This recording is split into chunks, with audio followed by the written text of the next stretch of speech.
Quiet on the set here. It had its own mountain range. We'll call the meeting to order at 7 p.m. Madam Clerk, may I have a roll call, please? Committee Member Iwiak, Here. Committee Member Solomon, Present. Committee Member Naruko, Here. Committee Member Narayan, Here. Committee Member Pinsler. Here. Committee Member Wonderly. Here. Committee Chair Stressenberg. Here. Mr. Dwidziak, would you lead us in a salute to the flag? Excuse me. I pledge allegiance to the flag of the United States of America and to the republic for which it stands, one nation, under God, indivisible, with liberty for all. Thank you. We have a motion on the order of agenda. I'd like to make a motion, please. Mr. Pinsler. I would like, if possible, to move the J items before the I items. I think that J2, the history of the charter, is an essential basic level for us to know what we're dealing with, and that would help us put a context to everything that comes afterwards. And also, I'd like to move the discussion on the city attorney to the top of the agenda, because I think it's more interesting to the public rather than discussing contracts and things like that, which I think we can deal with afterwards. So that's my motion. Okay, is there a second? A second. Okay. All in favor? Aye. Any opposed? Motion carries. We will get started with that after we go through any blue folder items. No blue folder. Oh, Excuse me? no, we do have blue folder. We didn't get that. I thought we had some additional. Yeah, they're already attached. You guys Yeah. got them emailed. So we had, let's see, sorry about that. We've just been crazy. Let's see. So we had blue folder items for K1 and K2 and so K1 is related to the terms of elected officers. K2 is related to the boards and commission. There was also for J1 regarding J2 for the history of the city charter. We also had the city attorney provided for J1. And then we also had K5 related to the neutral gender language in the city charter. Okay, were these made available to the public? Yes. Okay. The day we sent them out or emailed to you, they have to go up Okay. on the website. So they are made to the public. Those were it. And we need a motion to receive and file the blue folder items then? Move. Second. All in favor? Aye. Okay. Moving on to section F, consent calendar. We have only item F1, which is the affidavit of posting. Is there a motion for the consent calendar? So moved. Is there a second? Second. All in favor? Aye. Motion carries unanimously. Moving on to, we have no excluded consent calendar items. Moving on to section H, public participation on non-agenda items. This section is intended to provide members of the public with the opportunity to comment on any subject that does not appear on the this agenda for action. This section is limited to 30 minutes. Each speaker will be afforded 3 minutes to address the commission, or committee in this case. Each speaker will be permitted to speak only once, with written requests, if any, will be considered first under this section. Are there any written requests? No. Any members of the public wish to speak under non-agenda? Any Zoom comments, Zoom comments? e-comments? No comments. Then public participation on non-agenda can be closed. And moving on now to item J1. The J2 first. J2 first, okay. Discussion regarding the history of the city charter. Okay, so I created a chart that you should all have received related to the history of the charter. So in Redondo Beach Incorporated, as you all know, April 29th, 1892. And then, so in August 15th, 1932, there were a special election to choose some freeholders, which is considered landowners of the city of Redondo. And also in Redondo, there was about 3,500 inhabitants at that point. And so in February 21st, the reason they picked these freeholders was to frame a charter. And so they were elected. Well, first, they were elected, and then they created a charter, prepared it, and proposed a charter. And in 1933, they were against it. The city was against the charter. And then in 1934, again, it was another election to elect freeholders to again prepare and propose a charter for the citizens. And then in September 24, 1934, they actually approved a charter. And at that point, they didn't want the city manager form of government. They picked a councilman and a mayor. They actually established the Board of Education in the charter. And at that point, they elected different districts. They already had the districts set up in 1934. And then during those years, between 1934 and 1949, when we actually, so this was the proposed charter. So it was the proposed charter. And during those years, the city was abiding by this charter. And they were actually having numerous elections every year, like 3 or 4 special elections, because they were massaging the charter. You know, they had the freeholders that was reviewing this charter and then also bringing up, you know, issues that they wanted to change. This was the proposed charter. And then, so then you can see some of the certain things that they voted on. So in 1939, the Board of Education was amended, and they made them at large. And they were also serving only 3 years. And so that won. And then, as you noticed, there was over like 2,400 people that was voting. We had a very high turnout for, you know, the amount of residents they had. And then in 1945, they had another amendment to the charter. And again, it was related to the Board of Education. And it won unanimously, 1789 to against 123. So again, a lot of voters, really high voters. And then in 1947, this is when they still didn't want a city manager form of government. At this point, the mayor was permitted to vote for a tie. And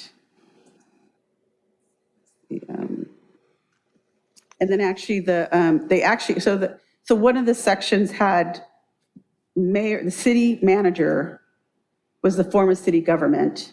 And then in 1985 is when they finally changed it to a council manager, city form of government.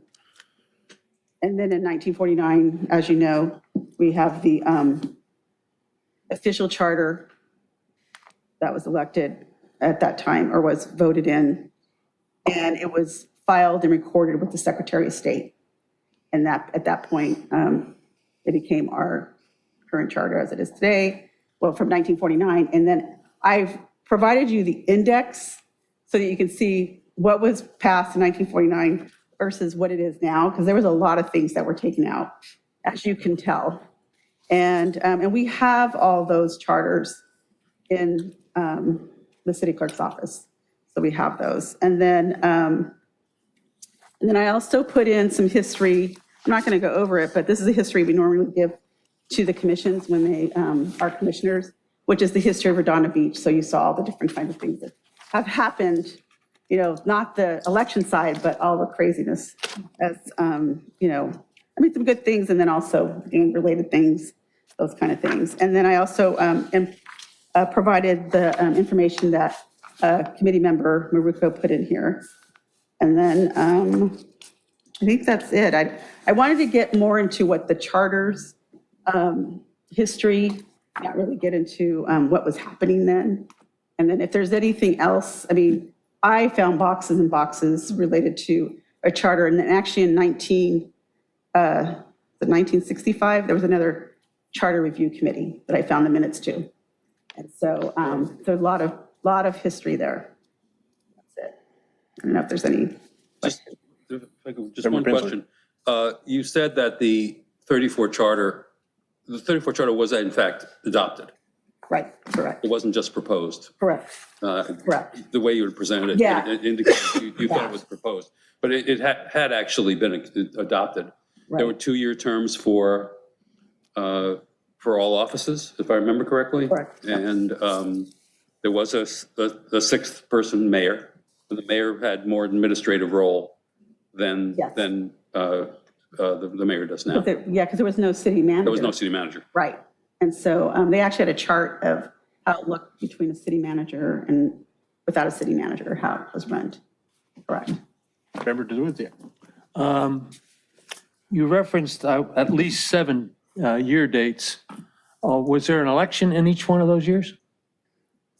Related to be For between each one of those events that you were referencing, was there an election held? pretty much.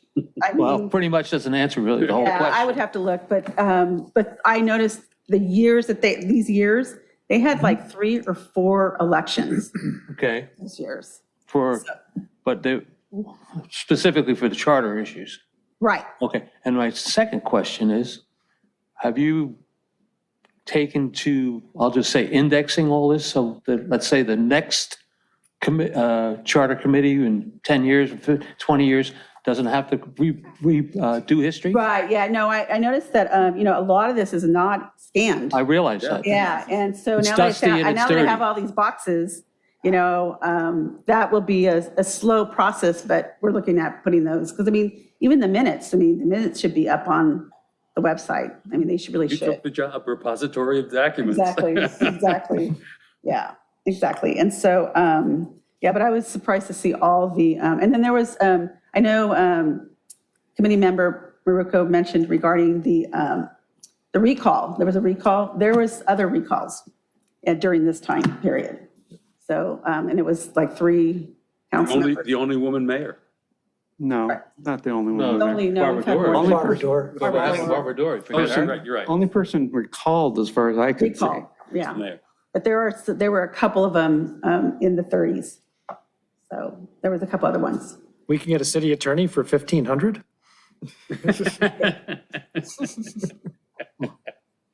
Well, my question was really just for future. charter amendments and charter. Yes, yeah. So it's still not clear to me if they had an election for each one of those. In other words, you referenced at least 7 dates, year dates. Right. And inside those year dates, there are multiple elections. So were they all elections for charter amendments, I guess is my, Well, they Direct had question. elections for council, yes, and then they had elections for charter. okay. Yeah, they were both. I was really surprised just how many elections they were having. You know, government, like everything else, is an evolution. So, And then, they're hand counting the ballots.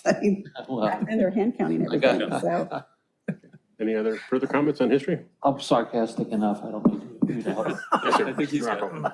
Okay, so what I found interesting about the whole charter process is we started off as a 6-class city, and they got rid of those classifications for cities. They kept it for county that's still in the records. And the way we were set up was the Board of Trustees, and among the trustees, they chose the mayor. The 1935 change was significant as they actually added a mayor to it. And as I'll be talking about in my part later on, everybody was elected for 2 years with the exception of the city clerk. And you can still actually get the 1935 charter on there. The 47 charter, which some of the information's in the actual minutes that Mr. Webb presented as part of his materials, was actually significant because 47 was the first time they actually voted on the city manager. That got voted down completely. And 1949 was, well, it was 1948, 1949 when the legislature approved it. There was a lot of movement to get the city manager a professional in the process. They were concerned that the city was doing cronyism and favoritism. And I think one of the biggest things that actually helped us get that city manager's Manhattan Beach Head on their ballot at the same time, a city manager proposal.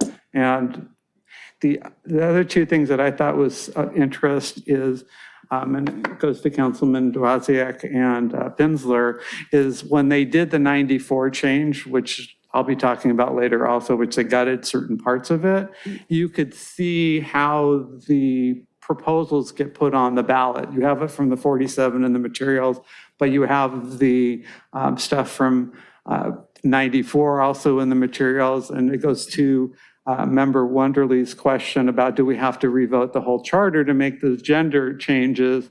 And the way that the wording is, and you probably are the expert on it, really kind of is very broad in general. Should we adopt a charter?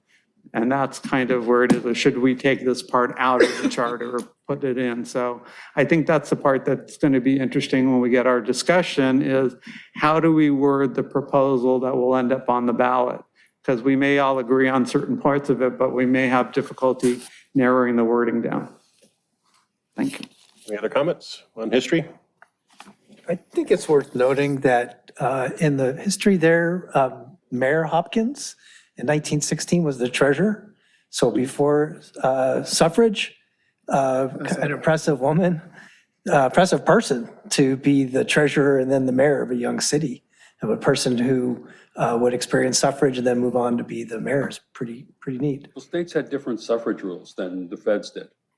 There was a woman in the 1880s, I think in Wyoming, who was elected, and she was a voter. So You could vote in Wyoming in those years, by the way, if you were a woman. Little known fact. Might have been Jeanette Rankin. Okay, let's stay Doesn't matter. focused on our Women charter had here. suffrage in Wyoming in the 1880s. In the 1880s. They're the only state. It changed over time before the feds finally got around to it. I still think it's kind of neat. Yeah, it's great that she did that. She was a trailblazer, absolutely. Any other? And I would note that she got removed because she was, quote, incompetent. And that was the sad thing about it, were two people up for recall. But she was the one who wanted the charter the most, and that's why she's important to it. And just so you know, I think our first council member that was a woman, I think was in 1918. And so. Any members of the public wish to speak on item J2? I think it's also intriguing to see, if I could, that the reason that certain roles exist were created in a context that's very different than today. And in the upcoming discussions that we have, I really think it's time to revisit not only why those particular positions exist, but the fact that they are in the structure that they exist. As we saw, the mayor was considered an administrator. It's not unusual at that time for mayors to be administrators. There were the whole concept of city managers really didn't come into general use until after World War II. And so the fact that some of these things are artifacts of a time when there were different, for example, as I've been told by historians of the city, who sadly are no longer with us, the 1920s and 30s in this city were crazy because there were gambling boats off the coast and most of the money was in the harbor. And that's where all the power was. So there was an attempt to disperse. We did have districts way back. There were wards, they were called wards then. And so we had districts, we had checks and balances that were put in to try to keep the problems that were developing because of of all the money being in the harbor. So we're beyond all that, and I think it's time for us to look at this with an open mind for each of these items that are coming up as to what was the rationale for then and what is the rationale for today. Very good. Members of the public, second chance. Hearing none, any Zoom e-comments? No, Hearing none, we'll close discussion of the history of the charter. Appreciate the insight and the info. It's very interesting to read and hear about the different things that went on. Moving on then Do we to, have to have a motion to receive and file? It's all been received. There's nothing else It's in to, it's all attached, yeah. we already did that. So item J1. J1, discussion and possible action regarding Article 11, Section 11.2, the city attorney. Oh. Would like to open a discussion on that? This is something that has been, I've felt for a very long time, and Over 30 years that I know it's of. over 30 years. Just And the cue. as Joe knows, I don't give up. I've been concerned, when I came into office, it was the end of the term of city in Gordon Phillips. Gordon was an elected city attorney Yes, he was, at the time. Gordon Phillips. And Gordon asked the council, I believe in a letter which I think exists somewhere, but I was unable to recover it, that it be changed to not be an elected position. This is the elected city attorney at the time. When Jerry Goddard got elected, that's not something he wanted to do, and he wished, and in fact, the voters at the time, because it did come before the voters, wished to keep the attorney as an elected position. My feeling then, frankly, hasn't changed, but I am stubborn. And the idea is, what is it that an elected city attorney with the requirements of someone obviously meeting the requirements of legal education, being a lawyer, having to live in the city, does that limit the opportunities to take on what has become a much more structured business of civic law? There are many firms, and you look at most cities, there are 483, I think, cities, or maybe 486 now. There are only 10 in, Albany hasn't gotten rid of theirs yet. yes, they did. They voted it down. I know they voted it, but it's not gone yet. It's still there. It's San Bernardino was the latest to get rid of the elected city. There are only 10. And there's only one city that's smaller than ours, San Rafael, that has, and they have 56,000 people, so it's relatively the same. Other than that, the cities that have elected city attorneys are primarily the large cities where they act as administrators. Administrators usually have very large offices. And I believe that it is probably a better solution for a city like ours to be able to look at the larger field of attorneys who are focused on, and in firms that focus on civic law, to be able to serve us better than a political position, where the political position has what they believe to be mandates to do things that may not be in sync with the policymaking body, which is the city council. I had an opportunity to, as some of you know, I was the president of the LA County Division of the League of California Cities. And about 3 weeks ago, we had a reunion of a bunch of us. We had about 35 there. And it was great. We went back to Joy Pikus, if you remember that name. She was the council member from LA, the West Valley in LA.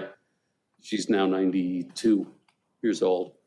And they have all known that we had this weird setup. And they keep on asking me, how do you keep this thing going? It just doesn't seem to work. And in my opinion, it doesn't either. So I believe that this is a time to revisit this issue as to whether or not the city attorney should be an elected position and to place it in front of the voters once again to find out whether that's in fact the case. So it sounds like the key question there is, would the city be better served And served. with an appointed I, attorney? And I've looked into a little bit too, that certain cities use a law firm with an individual Most of within them that firm that is the key person, Most but of the them do. firm specializes in that type of law, and it has the depth of field that can be definitely beneficial for a city. Other comments? Member Solomon? Thank you, Chair Stutzenberg. I'm going to agree with what you said, Mr. Penzler. I'd like to go ahead and just, for food for thought, illuminate some of the pain points. To your point of whether or not what we have here, not so much just from a philosophical standpoint, but from a functional standpoint. And the efficiencies for the city, efficacy, certain obstacles that we run into that we may not otherwise experience. So to your point, there are a lot of cities, there's only 10 of us, 11 for a short period of time, that have an elected city attorney. I've spoken to a number of different representatives in different cities that have used someone like Richards, Watkins, and Gershon, or something like that. I've looked over proposals, RFPs from attorneys that go to cities. We experience, I wouldn't call it a knowledge gap, but because of the level of complexity that we now experience in just about every field of law, that you almost are remiss if you don't go out to outside counsel and solicit and secure an expert in that specific field, whether it be land use, whether it be labor law, or whatever it is. So when you look at our city budget, our city attorney's office, the budget for it in the latest fiscal was nearly $5 million. It was $4.9 million in change. Our outside litigations are an additional $3 to $4 million. So from a practical standpoint, is the city better served economically as one silo by having an appointed, which is really a hired attorney? I think the term appointed is a little bit misleading because we would go out and we would solicit RFPs and have firms come in or individual attorneys, and they would represent themselves in their best light as to whether or not who we would select. And that means where they're appointed. But it's not like we're going to go hand select a member of the public who is not skilled or qualified. So can we get better served for the residents with that, give or take $7 to $8 million per year of litigation expense? Would that cost, oh, sorry, would that cost Bill Crowe an appointed attorney? Wouldn't they find outside counsel anyway to handle certain cases? Well, what the, my understanding of it is, if, I don't know. yeah, we would have a city attorney, appointed, hired city attorney, and that firm, let's say, if it was a firm, like, they're gonna think it's a commercial, Richard Watkins and Gershon, would have represented to us that they have attorneys over a broad spectrum of expertise. or Mike Jenkins from or any of those. Right, so you'd have a point person who would be able to do it. Manhattan Beach does this. I'm sorry, member. Well, no, I was just curious to ask if, aren't we already outsourcing? I mean, we don't have a full staff of lawyers costing $8 million We are. a year, correct? Right, our budget for our city attorney's office is just shy of $5 million. And then we are outsourcing a number of pieces of litigation, whether it be for a police incident, a labor law, workers' compensation, administration, land use, our Measure C, our battles with the waterfront project. Typically, those things, we go to outside counsel and pay them for it. And that number varies. But we have an elected official who's managing that process. They are managing that So process. they are beholden to the people of Redondo in an election. And that's, in the purest sense of it, absolutely. The question that I would say is, when you say beholden to the people of Redondo, would a hired or appointed person is no less culpable, and some, I would argue, more culpable for their actions or inactions, because they would be, easier is the wrong way to put it, but they're a fungible good. We can seek out other counsel, whereas we would have to recall an elected official should that person act in an outsized or inappropriate way, or in a way that we weren't happy with. You would have to go to a recall. This is a citywide election for the city attorney, correct? Correct. So it allows all of the people to speak equally on how they view their government should be run by having an elected official versus someone who's appointed by a majority of the council. Right. That's a fair argument. There's no question about it. I would say that works in theory, but where you end up with a, let's say, shallower pool of qualified candidates, or where you experience a candidate not being challenged over a number of years, that's where we're experiencing that there's no turnover in the office, there's no challenge in the office. That person seems to end up being elected in perpetuity. We've experienced that. Mr. Webb's excellent city attorney, but it was only recently that he had a challenger. And so, yes, they're beholden to them, but do the citizens really get an opportunity of choice if there's only one choice term after term? I mean, I think that would be up to people who want to run for the position, which Right. there was someone else on the ballot. There was. And the reason that I'm hesitant in asking these questions is because I think some of the powers of the city attorney are important enough that the people of the city should have the chance to vote on who's exercising those powers, especially considering the prosecutorial discretion of our city attorney. So that is my concern about taking this out of the hands of, the Redondo electorate and putting it into the hands of a very small amount of people when they have the city attorney has an important role in how the direction of our city. I also think that when you use an in-house law firm, that you may or may not be getting someone who is looking out for the best interests of that city. They have multiple clients, or they might have, divided interests versus someone who lives here, cares about the city, and wants to be a part of it and understands it versus just a big law firm, which I'm a part of. So I can understand the distinction. So that's my hesitancy to make such a big change. It's a good segue into another area of concern. Sorry, Mr. Morocco, you had something? Yes, I would tend to agree with Member Wonderly as the other attorney on this committee. I have my own frustrations with the city attorney and his responsiveness. I think in the materials, there's a reference that former city attorney Goddard did, is who is the client of the city attorney? Who does the city attorney represent? And he came up with a priority of the corpus, the city itself is the first instance.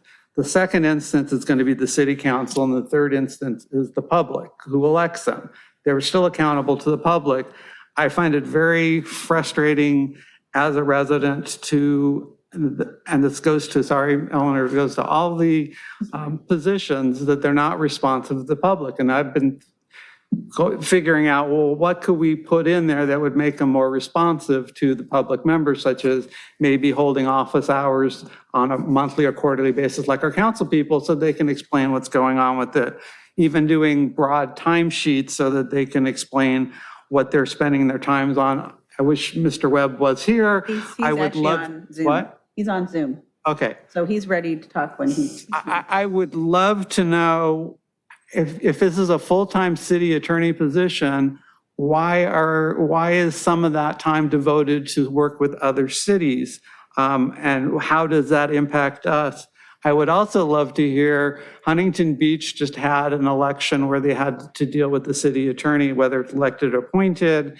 That I don't know how that turned out. But also, people are assuming that it's going to be the city council that appoints the city attorney. And it may make sense to have the city manager be the one who appoints the city attorney. That way you at least have some independence between the council and the office as far as that goes.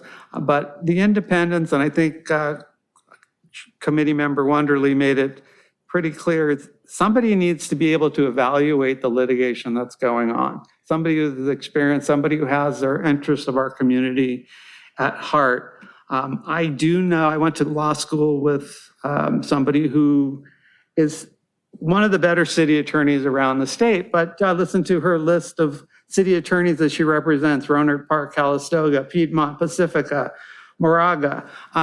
These people have multiple responsibilities and things, and I think if you have at least somebody who's elected by the people, they are going to be more responsive to the people and the council and the city itself than somebody who's got split interest across the board, especially when it comes time around elections when some of these issues come up. So I think it still needs to be maintained independent. I do like Member Solomon's idea. Let's go figure out what the cost benefit is ultimately.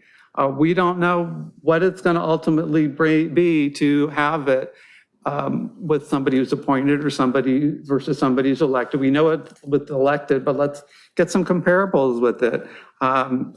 We also have a dual role city attorney, meaning he does both the civil side and the criminal side. I don't know how that breaks out with regards to the workload. It's not in any of the materials. So I need a lot more information from our city attorney so we can understand, again, what he does, why he's full-time, and whether he uses all the full-time. We mentioned the prior, we used to have a city attorney who had his own law office working out of City Hall way back when because they weren't busy enough. But we don't know if, I think one of the proposals actually was to have a part-time city attorney. So let's get some more information on it. But right now I'm more inclined to say we need to have the independence there, which I think I'm consistent with Member Wonderly on. Member Solomon. I'd just like to respond to the beginning of your remarks and then Member Wonderly, something you said as well, please. Read through Cal City's presentation about the responsibilities of the city attorney, and obviously Mr. Webb will have something to say about this. But the Cal City's white paper in examining the ethics and the role of a city attorney, elected or not, is first and foremost to the agency. They do not represent the city council members. And you mentioned Huntington Beach. That is an area or a problem where they ran into, or it has been run into, not in that city, but in other cities, where in a labor situation, the city attorney had provided counsel, not the technical counsel, but had spoken to a member of the council about a labor situation. And then they had a problem because there was a conflict. So the city attorney represents the agency and ethically must put the agency first. Any member of the city council, they're not going to represent them unless it's as for the agency, or as a member or representative of the agency, not as an individual that way. So If I may convey that, I didn't mean it. It's the council as a whole, okay, as fair enough. opposed to individuals on the council. Okay, fair enough. Thank you for that. And for Member Wonderly, there was something that you had said about the role of the city attorney. Well, I think what happens where you have a situation like we've experienced, where there's either no challenger or a few challengers, and it may go over a period of years, through custom and through practice, we find that the role of the city attorney has grown into policy, or may grow into policy. And that's not the role of the city attorney. The role of the city attorney is, by charter, an advisory role. So the council makes policy, and it's up to the city attorney to advise the council on policy, as I read it. Mr. Pinsner. Yes, sir. Mr. Spencer. To deal with your issue of your colleague from Roanoke Park and Moraga and places like that, we've had situations around here. For example, Mike Jenkins, who was the city attorney in Hermosa Beach, was also the city attorney in West Hollywood. And I talked to him a number of times about this, and what he indicated was his experience outside of a single city made him a better city attorney, because you're dealing with somewhat different approaches to a similar issue. Basically, all cities do the same thing. It's relatively a matter of scale. And the experience that he had, he was with a firm, he went and started his own practice, and he has a bunch of, frankly, I'm not sure he's still in business. He's still doing it. He may have retired by now. I haven't spoken to him in a long time. But at the time, he was talking about the value of these multiple agency experiences that made him, and he thought others who did the same thing, better city attorneys, because they are not insular. The insularity of this, and particularly with an elected position, where that elected person feels they have a mandate. Their job is not political, should not be political, but it turns out to be political. And that creates a friction.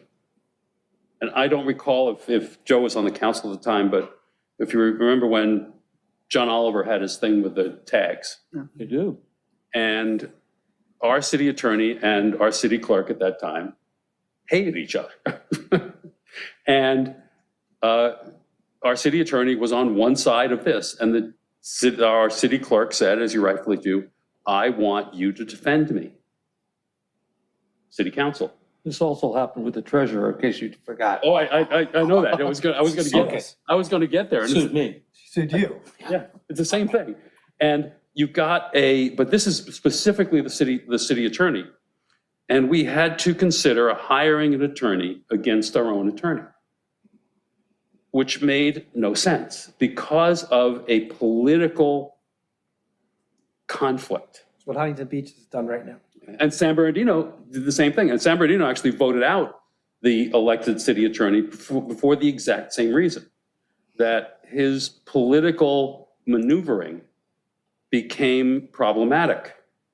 And it was felt that it was better for, and I believe they are where the city manager actually appoints the city attorney, not the council. But that there is a potential for political decision-making as opposed to pure legal decision-making. So this has always been behind my thinking about this. We are not a large enough city to, I'm sure there are plenty of great lawyers who live in here. They don't want to be city attorneys. They don't want to be city attorneys. Even though the salary has gotten to be more than competitive, but that's another story. The issue is, do you have people who, within a relatively small N number, wishing to be the city attorney, run for office, spend whatever it takes to become the city attorney, go through that whole process, and then become the city attorney? It is daunting to run citywide, and that becomes problematic. And so it limits the number of people who wish to do it, which is great for the incumbent, because they can last pretty much as long as they want to, for the most part. We haven't turned over, except for retirement, a city attorney in probably 60 years. I don't think an incumbent city attorney is lost in 60 years. Anyway. Mr. DeWidziak. Well, call me Mr. Skeptic, but all things are politics, whether you're appointed or whether or not you run for office. Except one has more visibility and more transparency to it, and that would be the elected one, in my mind, all right? So you can save the face moments. We have had, I think that I could read my research says, 6 city attorneys since 1920. Okay, does that sound right? I'm not really sure, but we start with Mr. Perry, who is a 40-year incumbent. Then we go to Mr. Saylor, Mr. Post, Mr. Phillips, Mr. Goddard, and now Mr. Webb. Okay?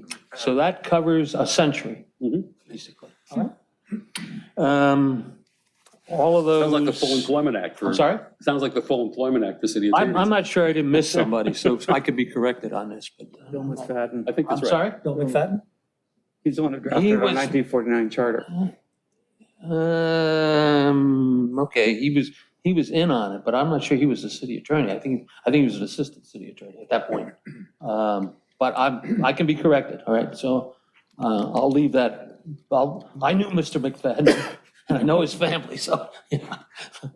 I'm sure somebody's going to correct me if I'm wrong, all right?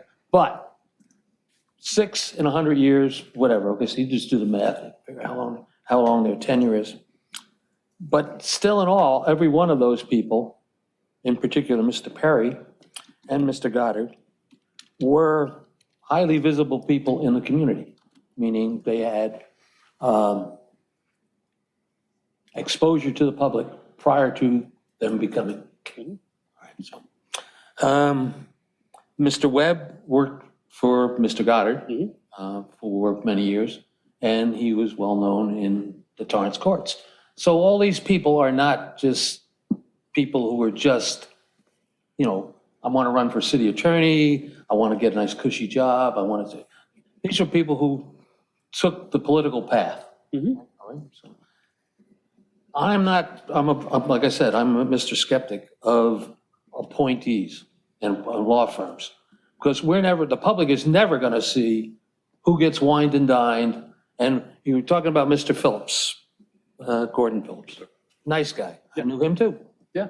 However, he had some serious ties to the harbor leaseholders and was incumbent to them more than he was to the city, in my opinion. All right? And as Bob has said that he holds, I'll say, long-time thoughts. I've held long-time thoughts about how the leaseholders ran the city up until, I'll just say, the 90s and then on, okay? Things changed a little bit, and I won't go into that little bit of history, but I think I'm more skeptical, and I would campaign against an appointed attorney that we don't have a process that isn't just an RFP that is, I'll just say, developed in closed session. How's that? All right. So that's number one. And number two, you were talking about, Mr. Solomon was talking about the litigation costs. I don't see the litigation costs going away.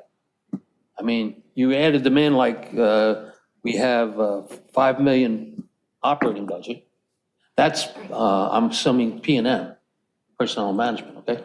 But the 3 to 4 million, that's going to be there no matter who. I mean, that's still going to be a part of what we pay out. So I'm really talking about $5 million in this discussion, is the way I look at it. I'm willing to listen to a rebuttal, but that's not a problem. So I think when we're going to, if this comes down to a cost-benefit analysis, we need to think about exactly where that money is spent. Now, we have we appoint a city attorney. They have a firm like Mike, I think Mike's still practicing, Jensen, and he represents, by the way, Palos Verdes Estates, or he did, anyway, up till recently.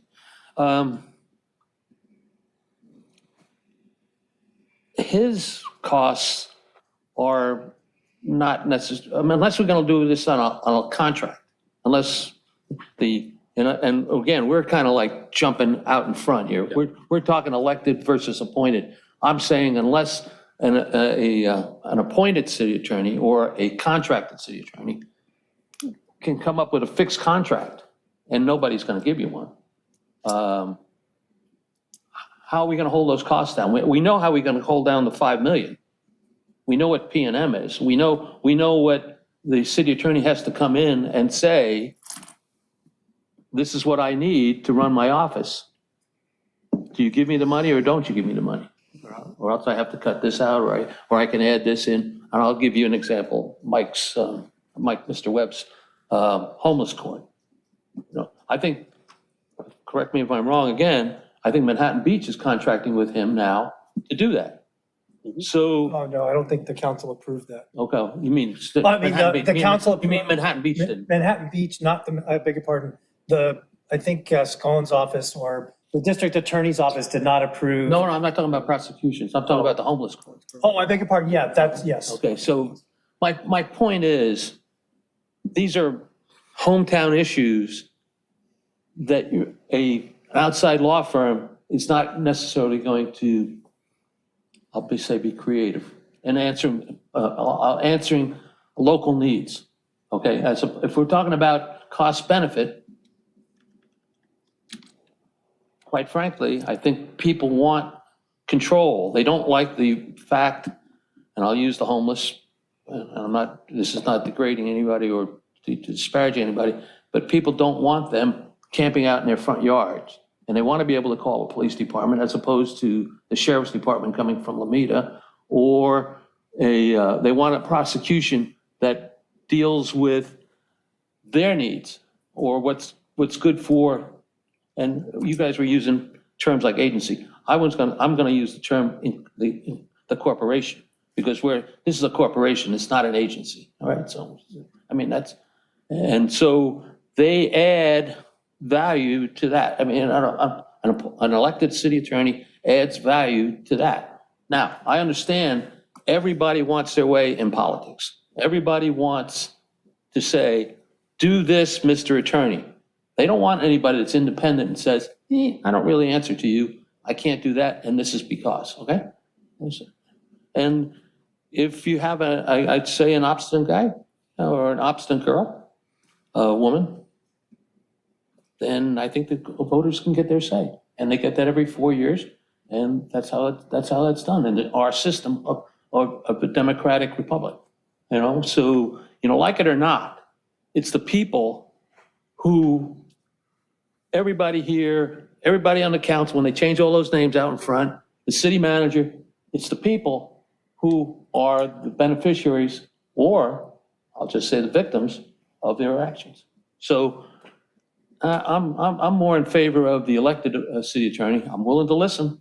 I haven't heard anything yet that's going to sway me. Bob's going back 30 years saying I'm hearing the same old thing from that side of the table. I can respond to some. I'm consistent if nothing else. Mr. Penzler, one of the things that can be put in place if you're worried about the staleness and not having opposition is to put a term limit like we do on some of the other positions. So you don't have somebody who's been doing this for 20 years. You can cap it at 8 or 12, whatever is the appropriate number. And we'll go back to the 1935 charter. The city attorney was only elected for 2 years. So he was, again, at that time, he was more responsive to the needs of the community because of that. And I forgot who made the point, but one of the notes I wrote down is what you encourage by electing a city attorney that has to live in this community is they tend to have roots in the community, whether it's through the soccer programs that their kids take place or the high school programs or some of the civic organizations like the Round Table and the Rotary and the Kiwanis. And so that encourages that. All that being said, I am willing to listen to the different perspectives on, the cost benefit and basically get a better idea from our current city attorney as to what he does with this time and how it's split up among all the different things that he does and tasks. So. There's an org chart there. So a couple things I'm going to interject with real quick. I would look at the big picture of this, and the comments are all appreciated and all fair, that there's 480 some cities in California that somehow manage to function. I don't know how quite well or how quite poorly the individual city is doing. I know our neighbors, Torrance, Manhattan Beach, or Mosby, they'll have their individual things like we do, but only 10 now 10. And have a elected city attorney. That doesn't mean that doesn't work or can't work. And of those, I think it was a fair point that the larger cities, it could definitely make more sense. Because the role is quite different. And you do have to be a charter city to have an elected city attorney. The general law cities, I don't believe, can do that. So that narrows it down right there. There's only about 120 charter cities in California, but that's still a considerable number, and still less than 10% still have and many have had elected city attorneys. And most recently, I believe San Bernardino, the other one you mentioned. Albany. In what? Albany. Albany? So, and some are evolving. We don't know what other cities may be. I wouldn't expect a city of LA to get rid of it.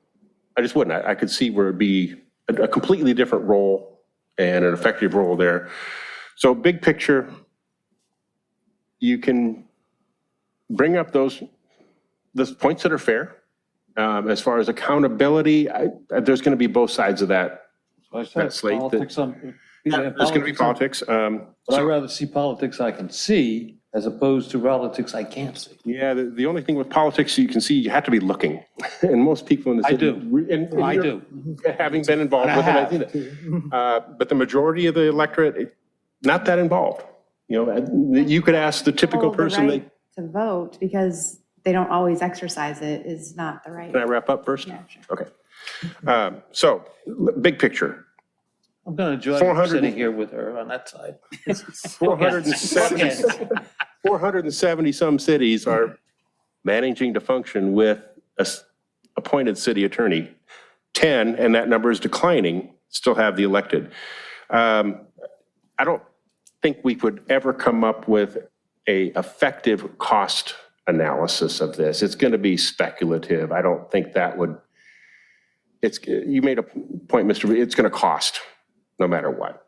I don't think you could ever come up with a predictable contractual type of number. We couldn't do that now for the elected city attorney. We could not do it for an appointed. So I don't know that that would be even an effective, I'm willing to listen to it, but I don't know that that'd be an effective direction to try to go. I would add, though, now, I believe, correct me if I'm wrong, I've been out of this game for a while, the city attorney, if he wants to go outside and hire a firm for some specialization, has to come to the city council and say, oh, by the way, I need an extra, to hire this When was the council. last time they said no? Well, it doesn't matter when they said no. What I'm getting at, what I'm getting at, there's politics involved here. There's one on almost every agenda. Yeah, exactly my point. So, yeah, I think you can do the cost analysis, but it would be hard. I mean, you're right. It's going to be just a contentious, nobody's going to believe the other side kind Well, of thing. this whole subject is contentious. It's just so it's clear. First. Okay, so another thing I would bring up that, the school district, I'm on the school board, pretty much very similar total budget. I don't know how much we actually spend on attorneys. We don't have any inside counsel, not a typical thing that a school district would do. But I know we definitely use considerable outside, all outside, but, and the specialization that we can get through that, which we could do even now, and I'm sure we do now. But just another example of, it definitely can function. You don't have to have an elected person in that position. The point of being in the community, that's a tough one, because being in the community means, and if you're involved with the community, you're going to end up with some kind of community bias.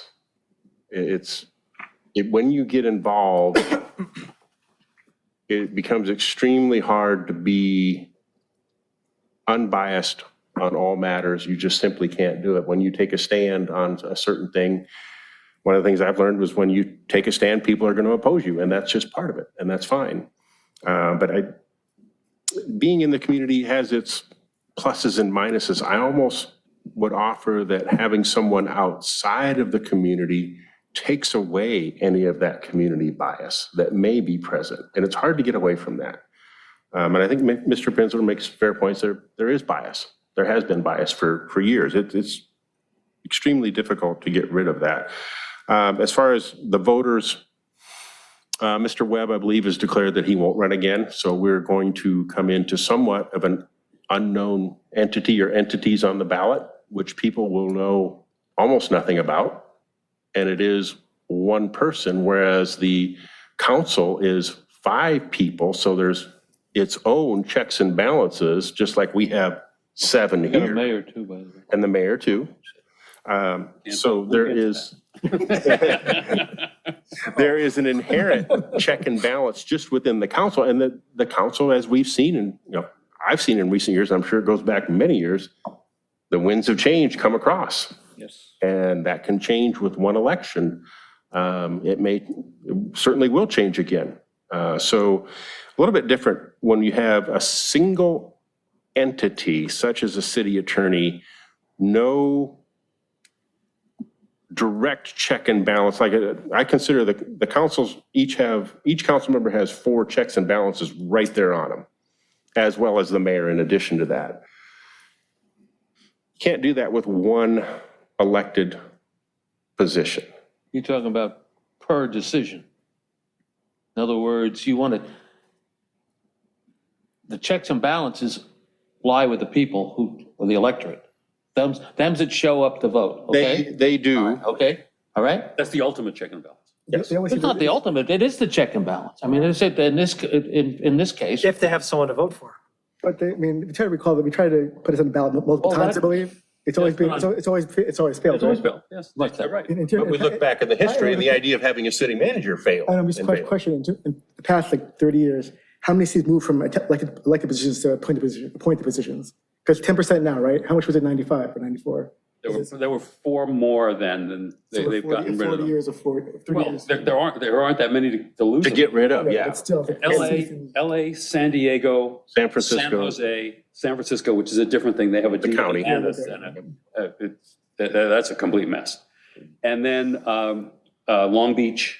So the big cities have administrators who run their attorney department. That's separate from everything we do. Even a city as large as Fresno doesn't have one. There are very few cities, there are only 2 under 100,000 that have elected city attorneys, us and San Rafael. San Rafael is slightly smaller than we are. Everybody else is above 200,000 people, 250,000 people. So it's very different for them because their departments are different. The kind of department we have is only 2 or 3 cities. And frankly, I that many other cities aren't wrong. I mean, there's something, when you're the anomaly, you have to wonder. Can we hear from Mr. Webb? Yeah. We see him? Lost them. Let's see. Yes.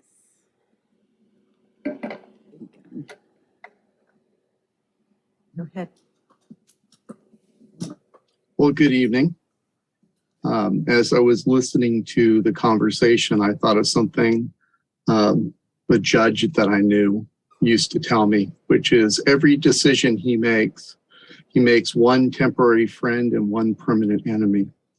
So, part of the necessity for check and balance is that people on the council, city managers, want to get things done, and they don't want to hear something that is a different point of view, is a different legal conclusion.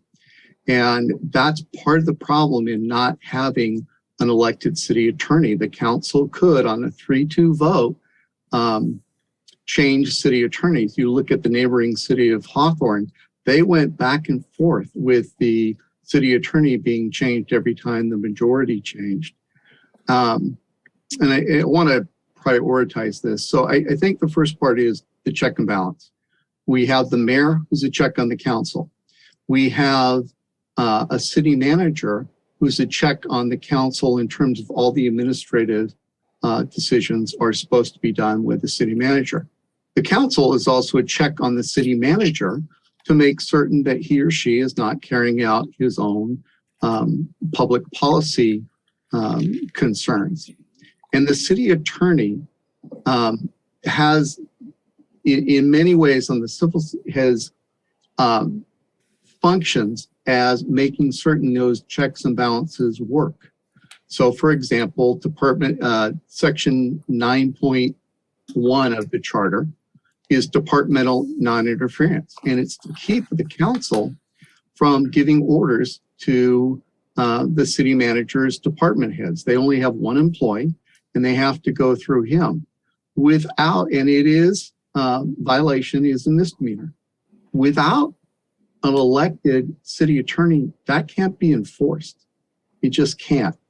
And the other thing that I think is more important than the size of our city or the number of cities with an elected city attorney, because I agree it is 10, is the number that are dual function offices.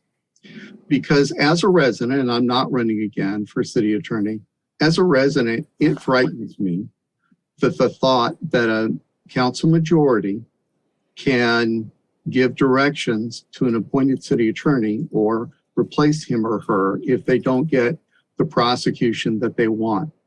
They would not only have the legislative function, which is passing the laws, enacting them, but they'd also have the executive function of prosecuting the laws. There are 10 elected city attorneys, but there are only 13 dual function offices in the state of California.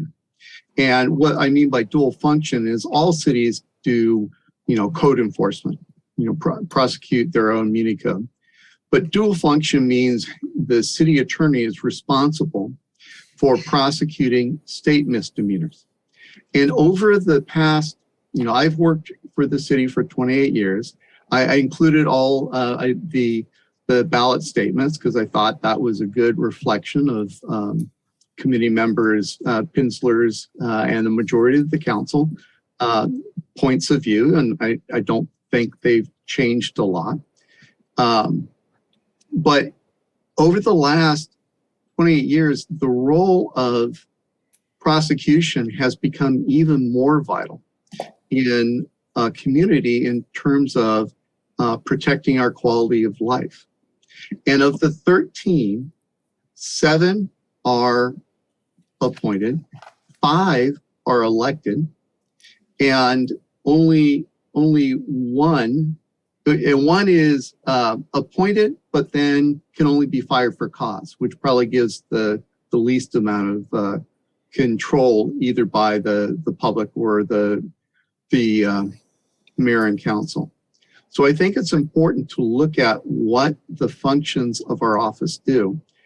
When you talked about the role of the city attorney, it is correct that we represent the municipal organization, but we do that at the highest level of responsibility for the organization. I'll give you some examples, and you have to wear many different hats.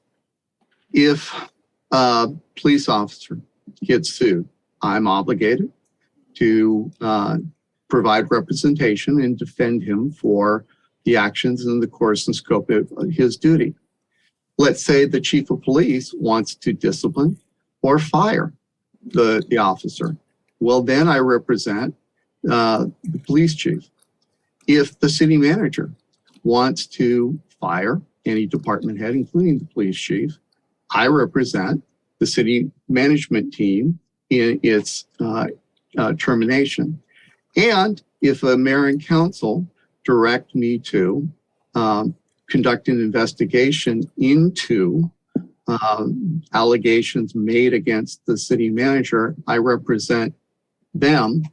And I could have to prosecute mayor and council members if they violate the law. We've had, I think, 4 or 5 complaints against sitting council member over my time in office. I think 2 were investigated by the DA. 1 we had to refer out. It was a DUI, which was below the legal limit.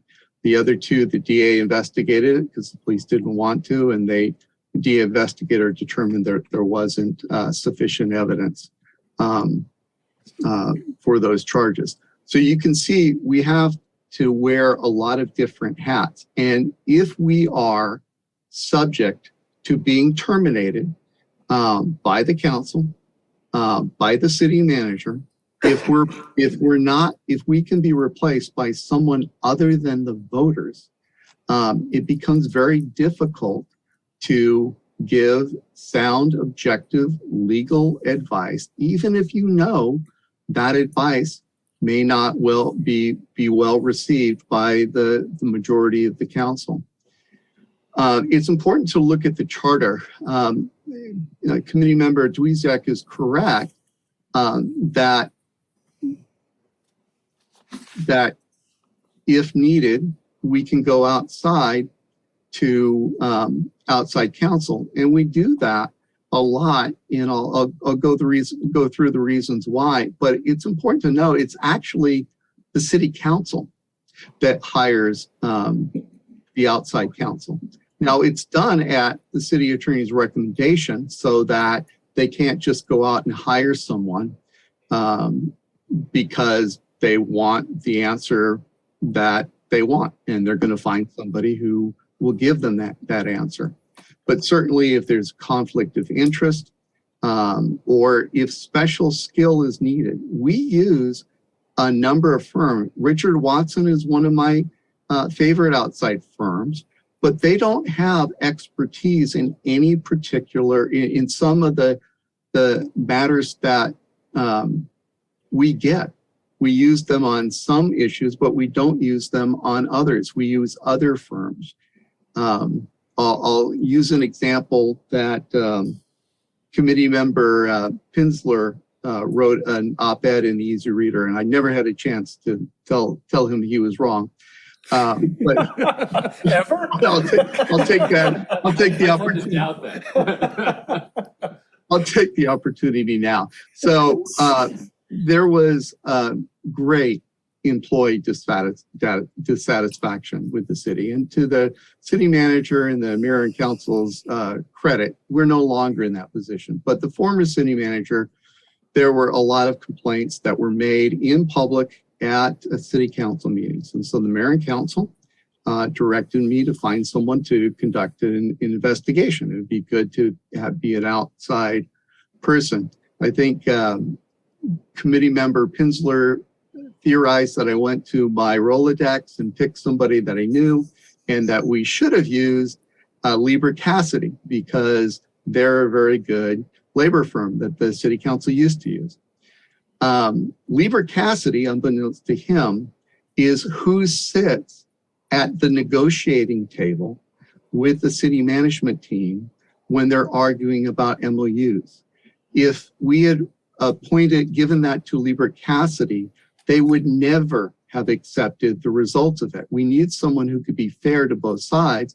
I located an attorney in San Francisco that I never met before, who was a former police officer, had worked for a union law firm, and was currently working for a management law firm. So he was as close to ideal for making everyone feel, no matter what the results of the investigation were, it was a fair process.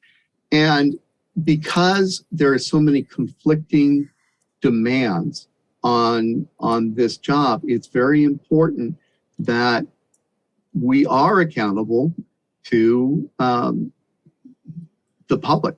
We just are.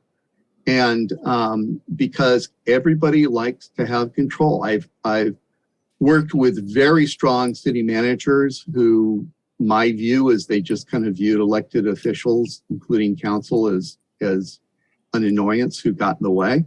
I've worked with very strong council persons who have really bumped up against the 9.1 departmental interference. And I've had employees complain to me and see if I could advise them of the proper way to do it, which is generally going through the city manager. Not all cities are the same. And the one thing that's unique about Redondo is we're a full service city. Now, it may be that we no longer need to be. I would strongly disagree with that view. But, we have our own police department. We have our own fire department. We're one of 13 in the state, as I mentioned, that has its own state misdemeanor prosecution unit. We have our own housing authority. The residents of Redondo consistently have expressed a desire for local control. And that's become even more important with changes in state law that made many crimes that were always felonies now routinely misdemeanors. And so it's important that there is that divide, that, you know, we have council meetings where, you know, people will complain, why isn't this person being prosecuted? And in fact, no one had been assigned to investigate them, which we can't do, but people will just view that as that we're taking sides, and we're not. We have ethical duties to maintain that. And so I try very hard to stay within my lane, and I'm responsible to the voters if the voters feel that I've gotten out of that lane. The litigation is, as much as anything else, caused by other actors in the city. So if a council majority is going down one path over a number of years and a different council majority gets elected to go down a different path, that's going to be lengthy litigation. And the best we can do is to provide sound legal advice, to put together a sound team and have it be cost efficient. I think the one thing we could probably get for you is the cost per unit. And it's much cheaper to do legal work in-house. But we've become more of in the 2008 budget cuts, they removed my litigation paralegal. And so we became more of a transactional firm. Almost everything that the council considers that staff wants research on gets touched by my office. And I found that, you know, that is a constant source, never ending source of work. And the litigation comes and goes in different areas. We've had periods of lighter litigation. We are not going through one now. And the type of law legal experts in a particular area may vary from firm to firm. If, you know, I would think committee member Solomon, he made the comment, when did they ever say no? I would think you would have recognized over the years that we use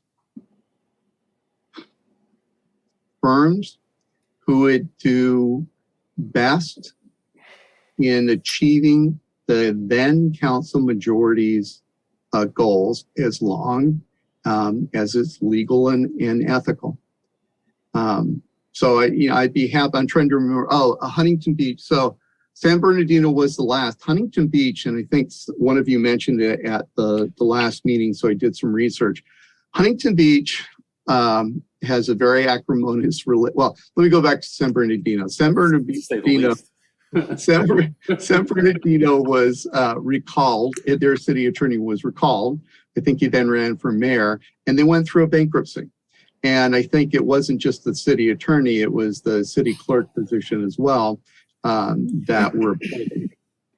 In Huntington Beach, part of the issue had to do with an alleged age discrimination case in his office, and there are very different views on that.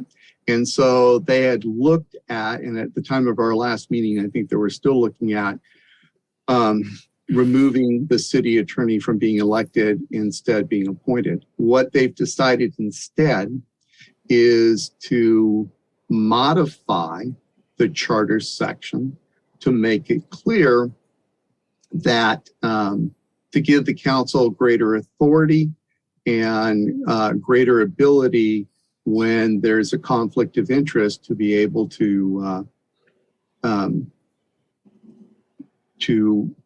get non-compromised legal opinions. So that's going to stay an elected city attorney. It's up for re-election in November.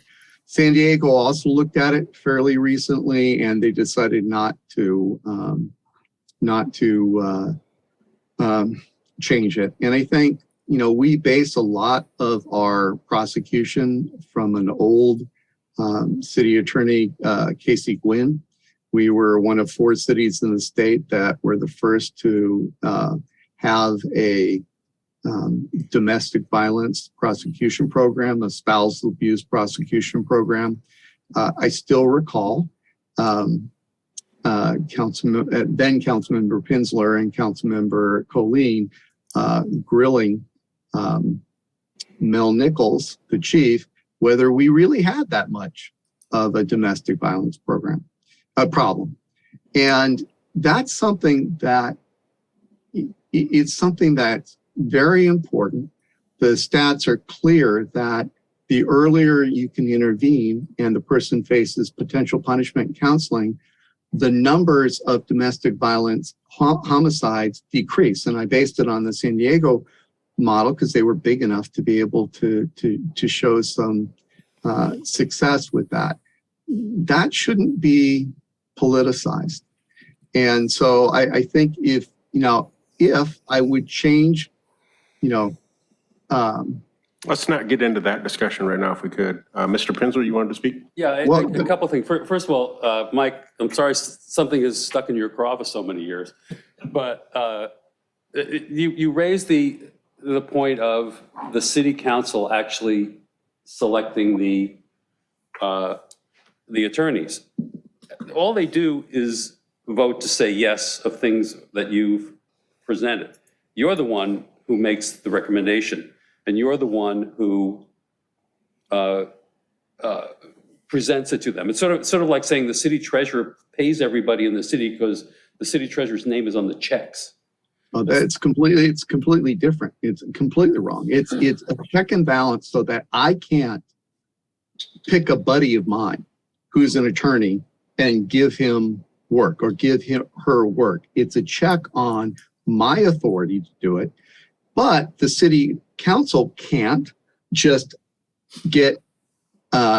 pay for anybody who's not elected for the public to give them the opinion that you want, because you can usually find on any issue, you can find some lawyer to take opposite points of views for. So it's a very real decision by them. And I will. When was the last time they turned you down? I have to be careful with this. So when I go into, I won't talk about specifics, but when I go into closed session, I haven't assigned it to anybody yet, unless it's a, simple slip and fall. I had a I can't. So You can't talk. they have a very real, and they use a very real control over that process. It is not pro forma like the city treasurer's name on a check pays for everybody. It constrains me and it constrains them. And I've always tried, and that's why I mentioned to, if someone's watching, you'll see who we use in particular cases can change on the council majority, because it's important that I defend the officers no matter what, if it's in their scope and performance of their duties.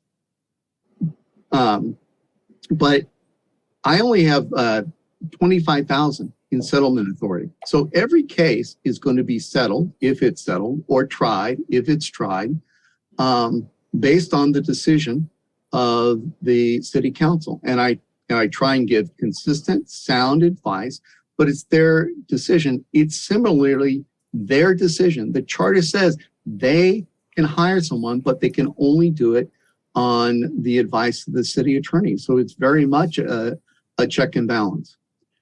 But Mr. all Webb? of these things, I haven't heard one yet that couldn't be done by an appointed city attorney. Well, prosecution couldn't. That would be horrible. So how do cities, Mr. Webb, how do cities that don't have a prosecutorial avenue prosecute cases. The DA's office. And, you know, So it can be done. okay, Manhattan Beach currently has a list of crimes for which no matter how many arrests the police make, will not get prosecuted. So drug cases, drunk in public, trespassing if you're homeless. They have a whole list of categories. And that's why Manhattan Beach not only wanted to participate in our homeless court, but they attempted to hire us to do all their state misdemeanor prosecution, but they're a general law city. They needed the DA's permission, and he refused to grant the permission. To hire us. Yeah, and so, and there, if I may, there was a question from committee member Morocco.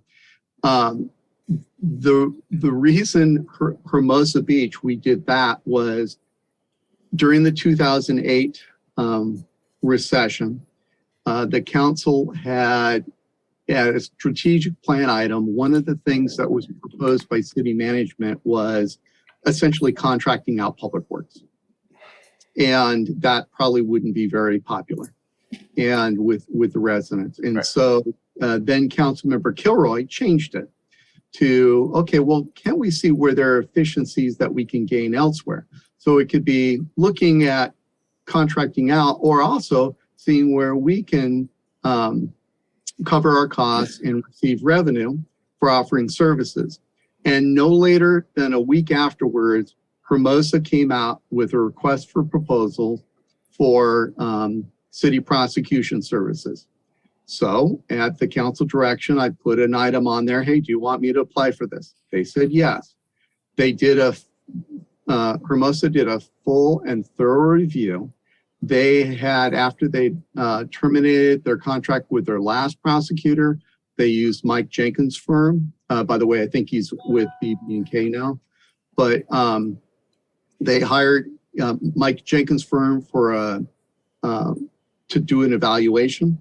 After 6 months with him, his firm put in for it, a number of other firms put in for it, and Hermosa chose us because it's never a good, it's particularly bad in, aside from the control of the legislator over the criminal prosecution process, it's never a good business model to have prosecutors.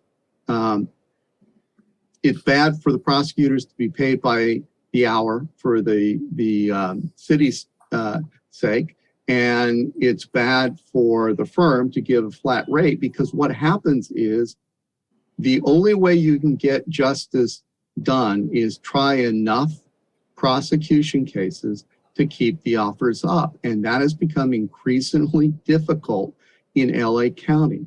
And so what they found was, I think in 6 months, Mike Jenkins' firm, and I like Mike, and I think he's a good attorney, they like doubled the yearly budget for a year. So that's how that came to be. And so if you, and the council, per the charter, could remove the prosecution part. They have that authority. They could contract out with the DA's office, but Hermosa has recently done it.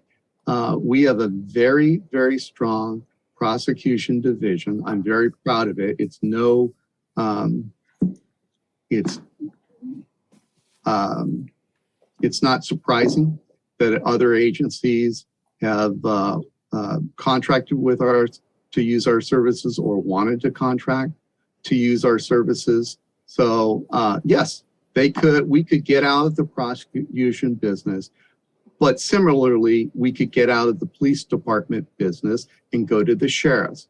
And each of them would be equally damaging to public safety in Redondo Beach. I think it's an unfair comparison to say that if we didn't have a city attorney as an elected attorney or prosecution services, we may as well get rid of the police department and go to the sheriff. Okay, no, it is entirely, so, so when you were. You're making the case for the politics. Yeah, let's take a break here. No, Mr. Duiziak. I'm making the case for. Mr. Webb? Have you seen Law and Order? Mr. Webb, we have other members that would like to speak. I've never watched. Mr. Duiziak. First of all, I'm going to take you back to the discussion on costs. You used the term cost per unit. Can you give me a better definition of that when it comes to the litigation? Yeah, it would be the cost. So many firms charge more per hour than the city pays our in-house attorneys of their fully loaded rate. And so, you know, a case could be made, but I won't make it, that it'd be better to have a larger city attorney's office and use less outside firms. But the problem with that is you need the variety of things that we have as a full legal issues that come up as a full service city are myriad and changing. And so you could build a staff that was based, you know, built for yesterday's legal issues and not the current legal issues. Let me just interrupt you. Can you give me a synonym for the word unit as you used it? Hourly rate. Okay, hourly Billable rate. hour. Okay, and Yeah, so lastly, it's hard not to like Mike Jenkins because he's the perfect example of what I was talking about. He's an excellent politician. I've known him for years. I like him too. And like I said, it's hard not to like him. That's Mr. Pinsler? No. Oh, I'm sorry. Mr. Solomon. Mr. Webb, we spoke, thank you for doing this. You're an elected official. You've been our city attorney for a long time. Speaking for myself, I'm a knucklehead sitting on the Charter Review Committee. You don't have to do any of this. So thank you for doing this and answering our questions. You said a few different things that I'd like to ask you about, please. You talked about having an appointed person and perhaps being swayed was, I think, the word that you used, or maybe influenced. I don't want to put words in your mouth, so that's the general gist of what I got. By the idea that it's a 3-2 vote and you could be eliminated. Well, you also mentioned something very important thereafter, which was that that person has an ethical responsibility to provide sound legal advice. So I would hope that any attorney, whoever they were, would put their ethical duties and responsibilities before any sort of concern over whether or not this is going to get me fired from my job. But I understand the sentiment. Well, I would say there's big gray area because not everything is cut and dry. And it's only human nature. If you're, it's weird, I'm seeing myself now. It's only human nature to be concerned. That's a great point. If you have a spouse and kids, it's easier to find something within that gray area. I don't have the need to do that. It doesn't Well, make. I'm going to disagree with you there. I'm going to disagree in that just as a person might be influenced or concerned, or may look at it as if they were concerned about their wife and their family and their job, a person who's an elected official may have a policy agenda that is a gray area. And in that context, there were a recommendation or advice might shade in that gray area towards their policy consideration rather than something different. It might be, well, this is a policy track that I agree with, and so I might, in this situation, make an argument for that.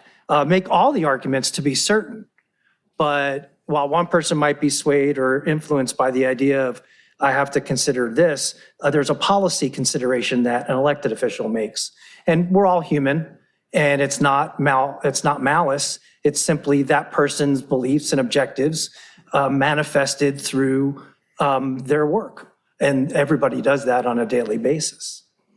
I'm sorry, go ahead. It's a fair point. That is the potential. But then they're accountable to the public. They're accountable to the residents of Redondo. And I've had, in my time here, in the same lawsuit, been criticized for being on both sides.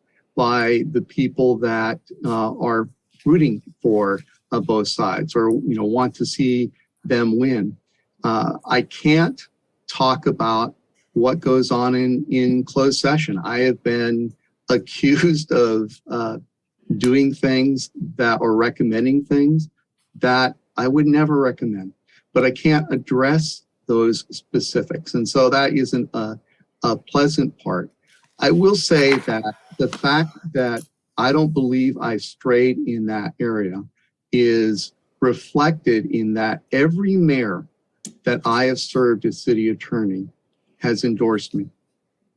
And I don't know that you could get anything that Steve Aspel, Mike Ginn, and Bill Brand would agree upon other than their love for Redondo.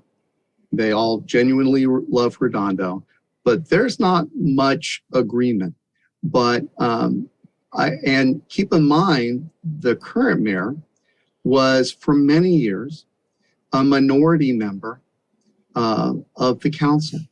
And he knows better than I can tell you how I treated him as a member, which wasn't in the majority. I tried to give everybody the best legal advice I can. Now, people don't like to hear things that impede their councils are elected to get stuff done. They are. And they don't like hearing no. And it often is personalized that, well, if you don't believe this, you must be an idiot or corrupt. And it's not fun, but that is the part of their job. They are to get stuff done. The city attorney, the prosecution aside, which is crucially important, I can't state that enough. The city attorney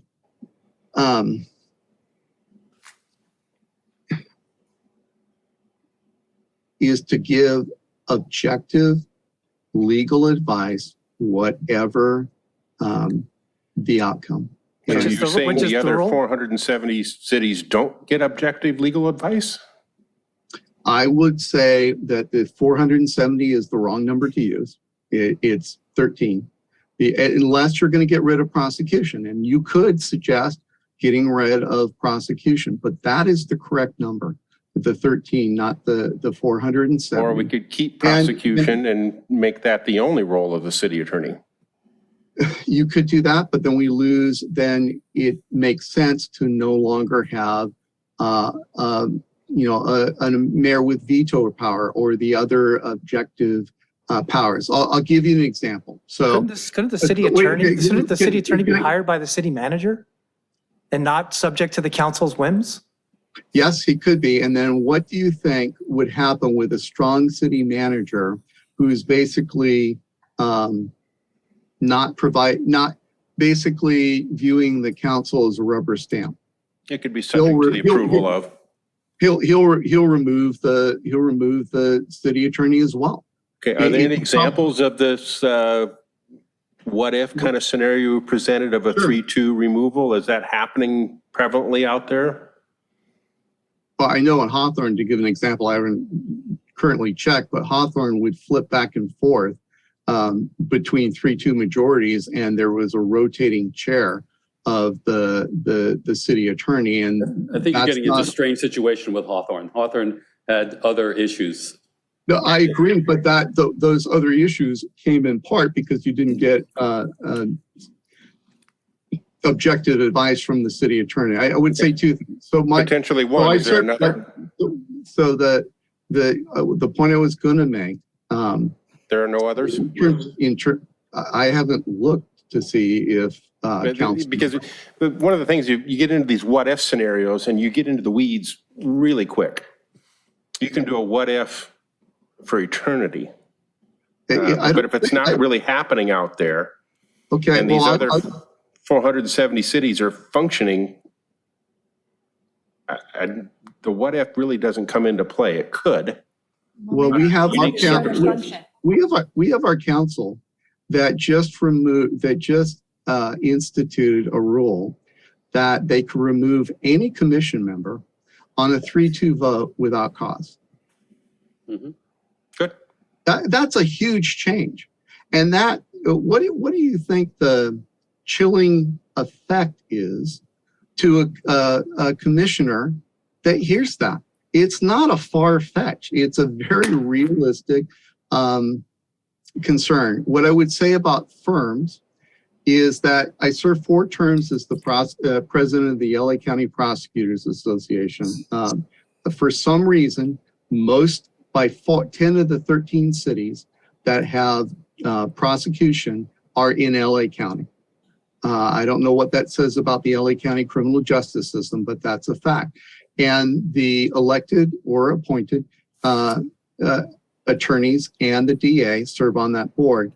And one of the things that I noted about the Brown Act was that the materials you got, written largely by firm attorneys about the Brown Act, were how much you could do without tripping over the wire for the Brown Act.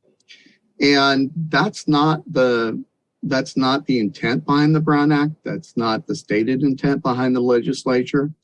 And when I talk to prosecutors, specifically to the Steve Cooley, the DA, the way they interpreted it was completely different than the way firms do. And there were, very high profile battles between the prosecutor and some very well-respected firm attorneys. Firm attorneys want to keep the business, and they're not going to be in the habit of delivering bad news, even if they should, too often. And that's just, Wouldn't that be unethical? There's that gray area. They won't, yes, it would be unethical to fail to tell them, a bright line rule. No, you can't do that because that is clearly wrong. Or you absolutely, or not to say you can do that, that's absolutely okay. But there's a lot of gray area. And the very real fact that you can be replaced by the people who are responsible for policy, responsible for getting things done, will have a chilling effect on this office. It has other problems. Torrance, they have appointed city attorney. I think, though I haven't confirmed this, that he can only be removed for cause. There was, as you know, when the council was first discussing campaign finance, there was an FPPC violation that a mayor had worked with his son, who was campaign manager and one of the unions, and had violated some FPPC's rules, but more specifically. Okay, Mr. Webb, we're kind of getting into some details here that I don't think we need to at this point. Is there any member of the public that would like to speak? Yes. We're going to wrap this up pretty soon. We can continue this item, which I certainly think we should, but I'd I like do have to- another I'd like to question. We'll address come back to that. some of the things that we covered or talked about with financial. I just wanted to address that We'll come back to that. Mr. Dubiziak asked. we can Okay. still come back to it. Thank you. Yes, ma'am. Hi, is this working? Okay, hi. Norma Tabarez, I'm an alternate committee member. I just wanted to say that I'm one of those firm attorneys. We work with a lot of different public agencies, and as far as being able to provide sound advice, et cetera, personally on my day-to-day work, I'm never influenced by, oh, we need to keep this contract, or we're worried about a 3-2 vote. And that's never a direction I've ever received from, any partner or owner at the firms where I am. There's pros and cons. Obviously, there's benefits either way, but I just want to give personal testimony as far as my role in being one of those contracted attorneys that works, when we're talking about, the 470 cities, including countless water districts and school districts and other forms of public agencies. I also want to emphasize the benefits of the depth of experience at some of these firms. It is very complex. You know, many of us are generalists, but there are very specialized issues that municipalities are dealing with all the time, you know, whether it be employment matters, land use matters, a whole host of things. You know, there's been a lot of changes in housing laws, as all of you know, lately. So that alone is an area of specialty. So we have a lot of depth and breadth that we can pull from when we're working within a firm, when we can, you know, talk to specialists, you know, within the firm to help give very sound advice. So I don't know enough about, you know, the benefits of the elected structure, but I can say that certainly the hiring structure, you know, works very well. The other thing I would like to say is, you know, I don't think this is personal to Mr. Webb at all, and I'm sure he's served the city in an excellent capacity all these years, but I do worry about the residency requirement and the, you know, when we talk about a shallow pool of candidates, because, you know, really, you know, how many attorneys are in the city that have this level of expertise that can manage an in-house city attorney's office? You know, again, it sounds like he maybe came up, you know, within the office itself, which is fantastic. But, you know, again, I don't know that would always be the case. You know, if he's not running again, you know, I think it does open up the city to uncertainty around the quality of future potential candidates. Thank you. Thank you. Committee member, let's see, I believe Ms. Morocco was first. Is Mr. Webb still on the line?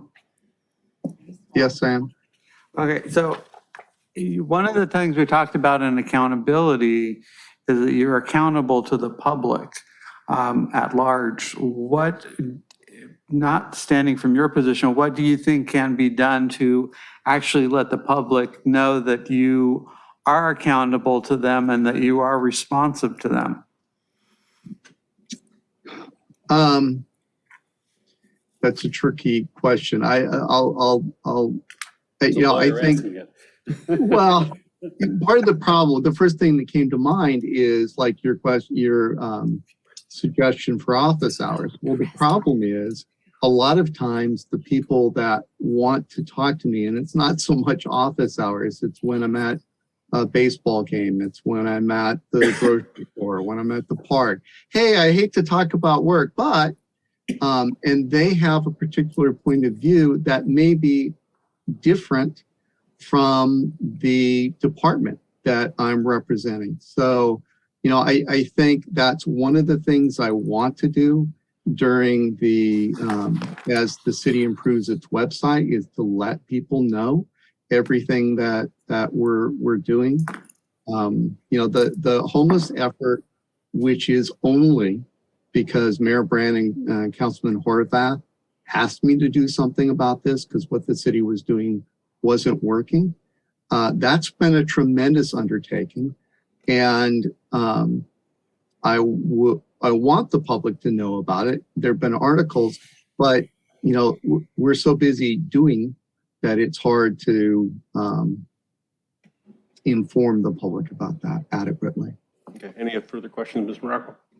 Mr. Solomon. Beg your pardon. It's your turn, sir. So to answer the question that Mr. Dawidziak had a little bit earlier and was raised by Mr. Webb in his discussion, where you have a firm that's hired, you typically get a blended or a discounted rate. That's the first component of where you might find a better cost benefit in something like that. You wouldn't have 10 or 12 or 13 attorneys on staff within the city. You might have administrative staff, trained paralegals or otherwise, that are making a rate far lower than a hired attorney. And because you have a lower rate for that staff person, you're not paying an attorney, you have lower PERS costs, lower workers' comp costs, lower OPEB costs, lower insurance costs, phones, cars, everything that comes along with having an employee is now either significantly reduced or eliminated because you've outsourced that contract. So long-term, you look at Mr. Webb's, forgive me, Mike, you look at Mr. Webb's salary, and he's worked really hard, and it's gone up, and per capita, he's the third highest paid city attorney in the state. And we have a situation where that salary for the next city attorney will be something that's discussed all the time. So you have salaries for attorneys on staff, salaries for the city attorney on staff versus a hired firm with a blended or discounted rate per unit, to use the terminology, with no PERS cost, work comp, OPEB, insurance, et cetera.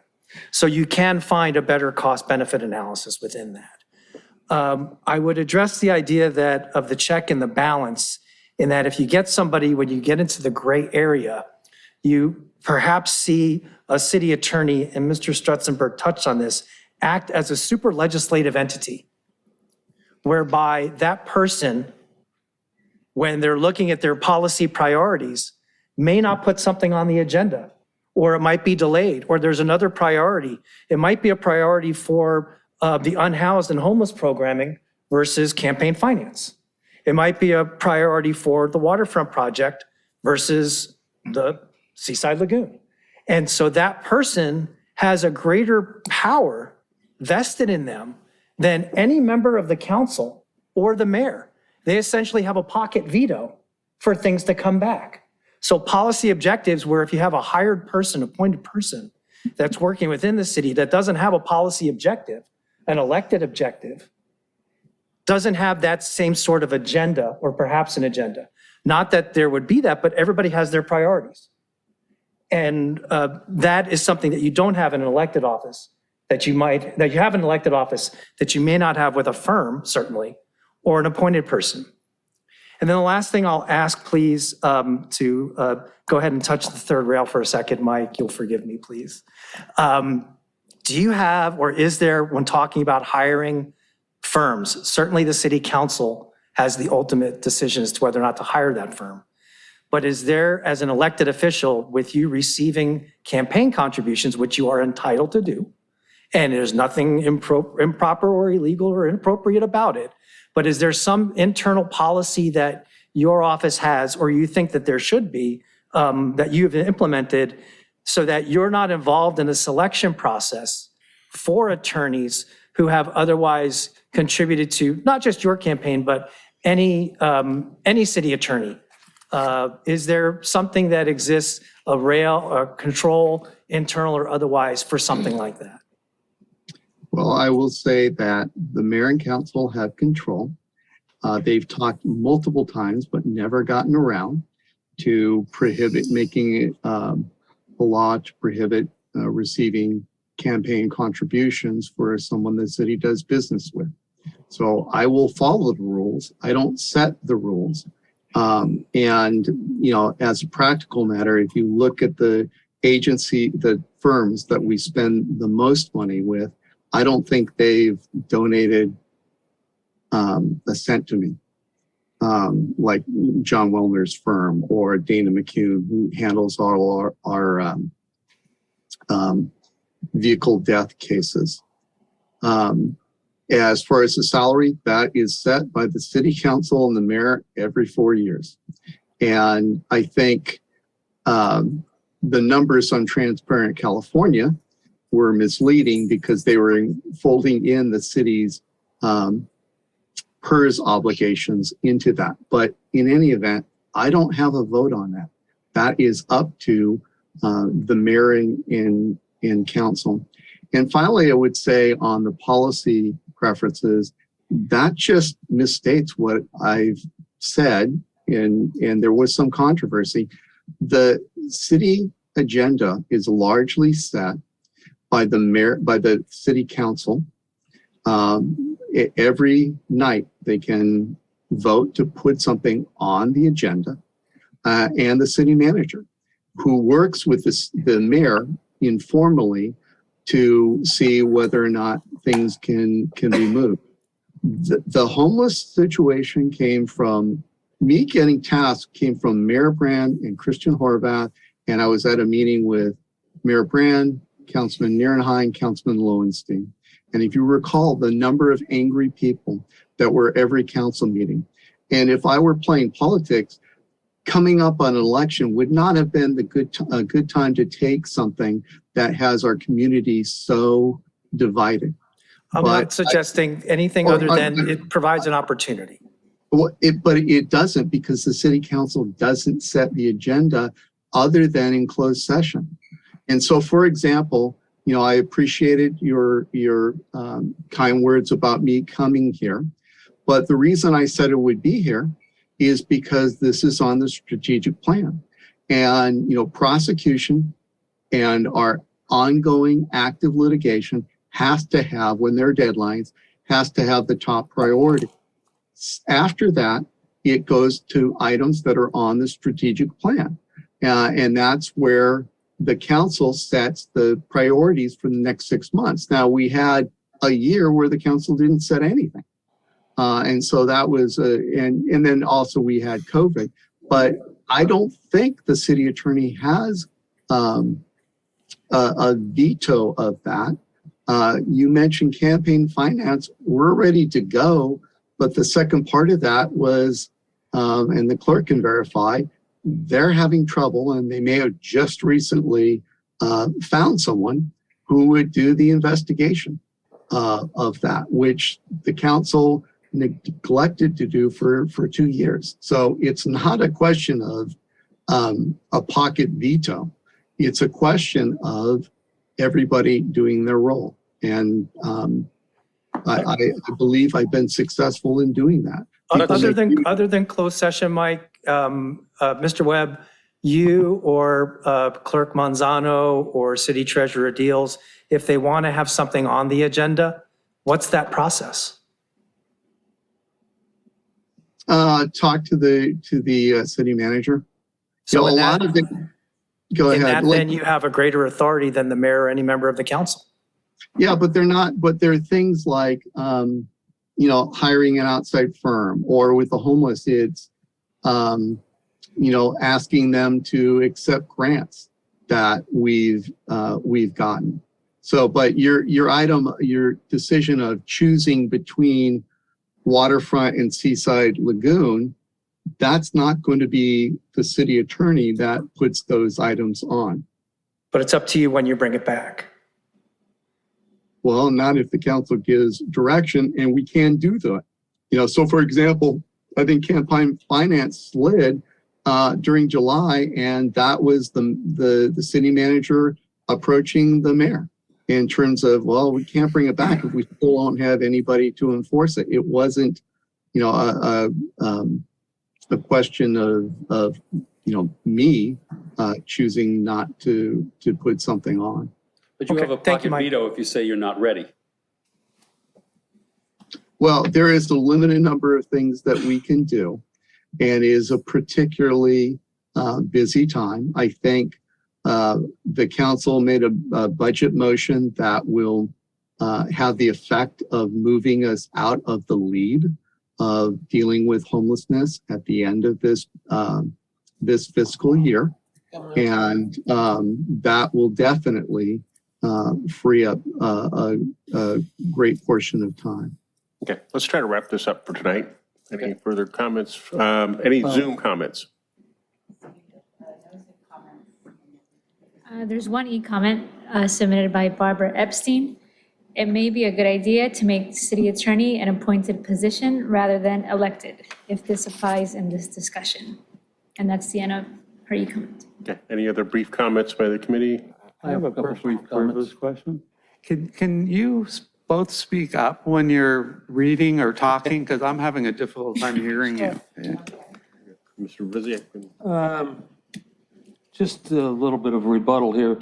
We have, I think it's kind of either disingenuous or naive to think that political contributions don't go both ways. Worrying about whether or not the city attorney is going to take political contributions from firms when the people who are going to hire those firms, meaning council, Just curious are not going to take. what internal controls exist. So, well, maybe then we need to work on, say, campaign reform. That's another whole story. That's a whole different That's another story. whole But my story. point is, part and parts, I think it's naive to say, well, you're going to take appointments or I don't feel naive, but I think it's fair. Okay, all right. And the other thing is, everybody has an individual agenda. Everybody up here has got an individual agenda, okay? We may not believe it, we may not, well, say vocalize it, but we all have one. And I'll just say, saddle the individual, whether it be the clerk, whether it's the treasurer, whether it's the city attorney, say, well, you come in here with an agenda. That's where a strong city council comes in, and a strong mayor, which I think we have now. Joe, I think we're an equal opportunity saddler. Well, my point is, democracy is not only, a democratic process is not only long, it's laborious, and it's sometimes very messy. Yes. Okay? But that's vested with, in our case, 1 mayor, 5 council members, all right? The other people are all advisors, all right? When the agenda comes up from the city clerk, and she has all her warrant, or the treasurer, and he has all the warrants there to sign, we're taking their word for it. I mean, we used to pull warrants and say, yay, we don't want to pay that person because we got a personal bias against them. Oh, that's not really true, but we did pull. It happened on I've not seen the city council do that lately, but again, I can be corrected. But my point being is, we all have an agenda, and you need to put that aside and say, okay, who's in charge here? I mean, we all have an agenda. Yeah, you do. Yeah, you got that one too.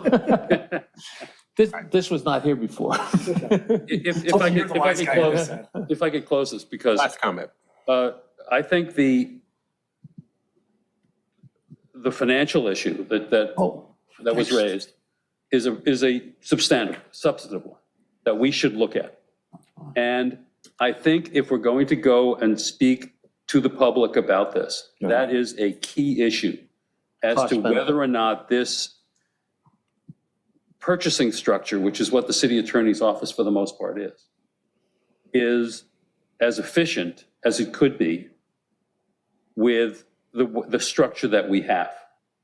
I am of the belief that when you look at 10 cities as opposed to 460, and even if you want to call it 100 for charter cities, it's 110, I think it is now. A lot of those cities are not wrong. We need to know what it is that is effective, that makes it work for them. And one of the things that makes it work, I believe, is the financial side. And we need to have an analysis before we go any further on this. I agree more. And you cut me off before I got to sorry. my last point was, I need to know more about the cost per unit. I mean, which happens to be hourly rate, we now know. What it would cost either to go outside or stay inside. We need a better analysis before we can make that decision. I would agree with you. That's really where this argument lies, in whether or not you're going to sell it or not. I mean, that's, I would agree. Yeah, so I think we beat the dead horse. It's been dead a while ago. Motion to continue this to our next meeting of the 28th.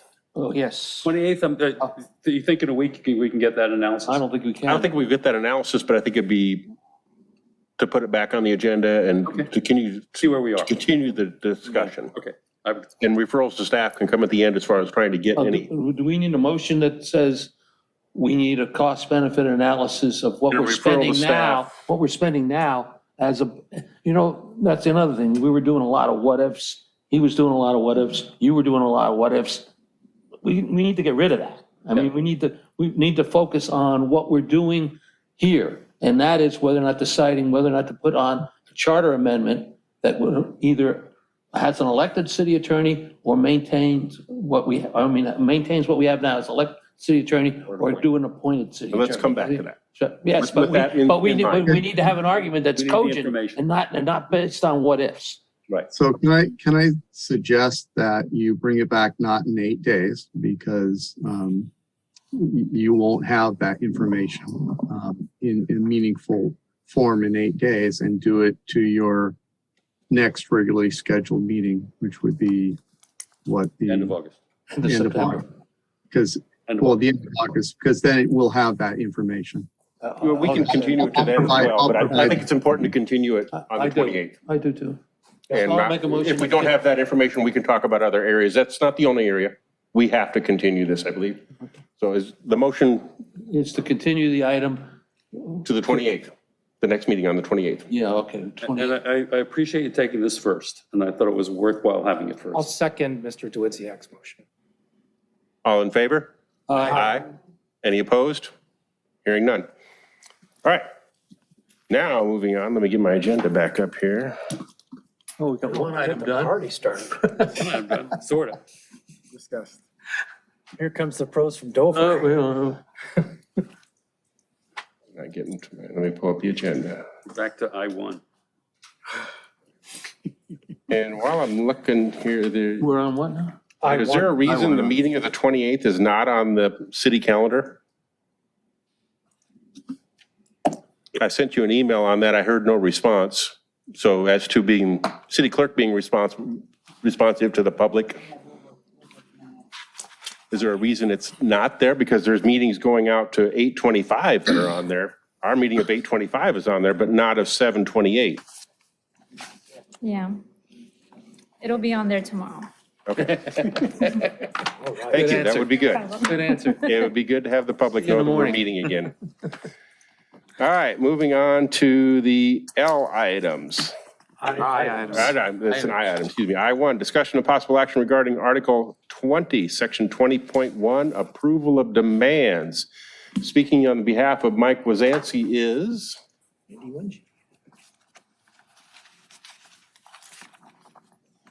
Hi, my name is Robert Norman. I'm an analyst with the Finance Department.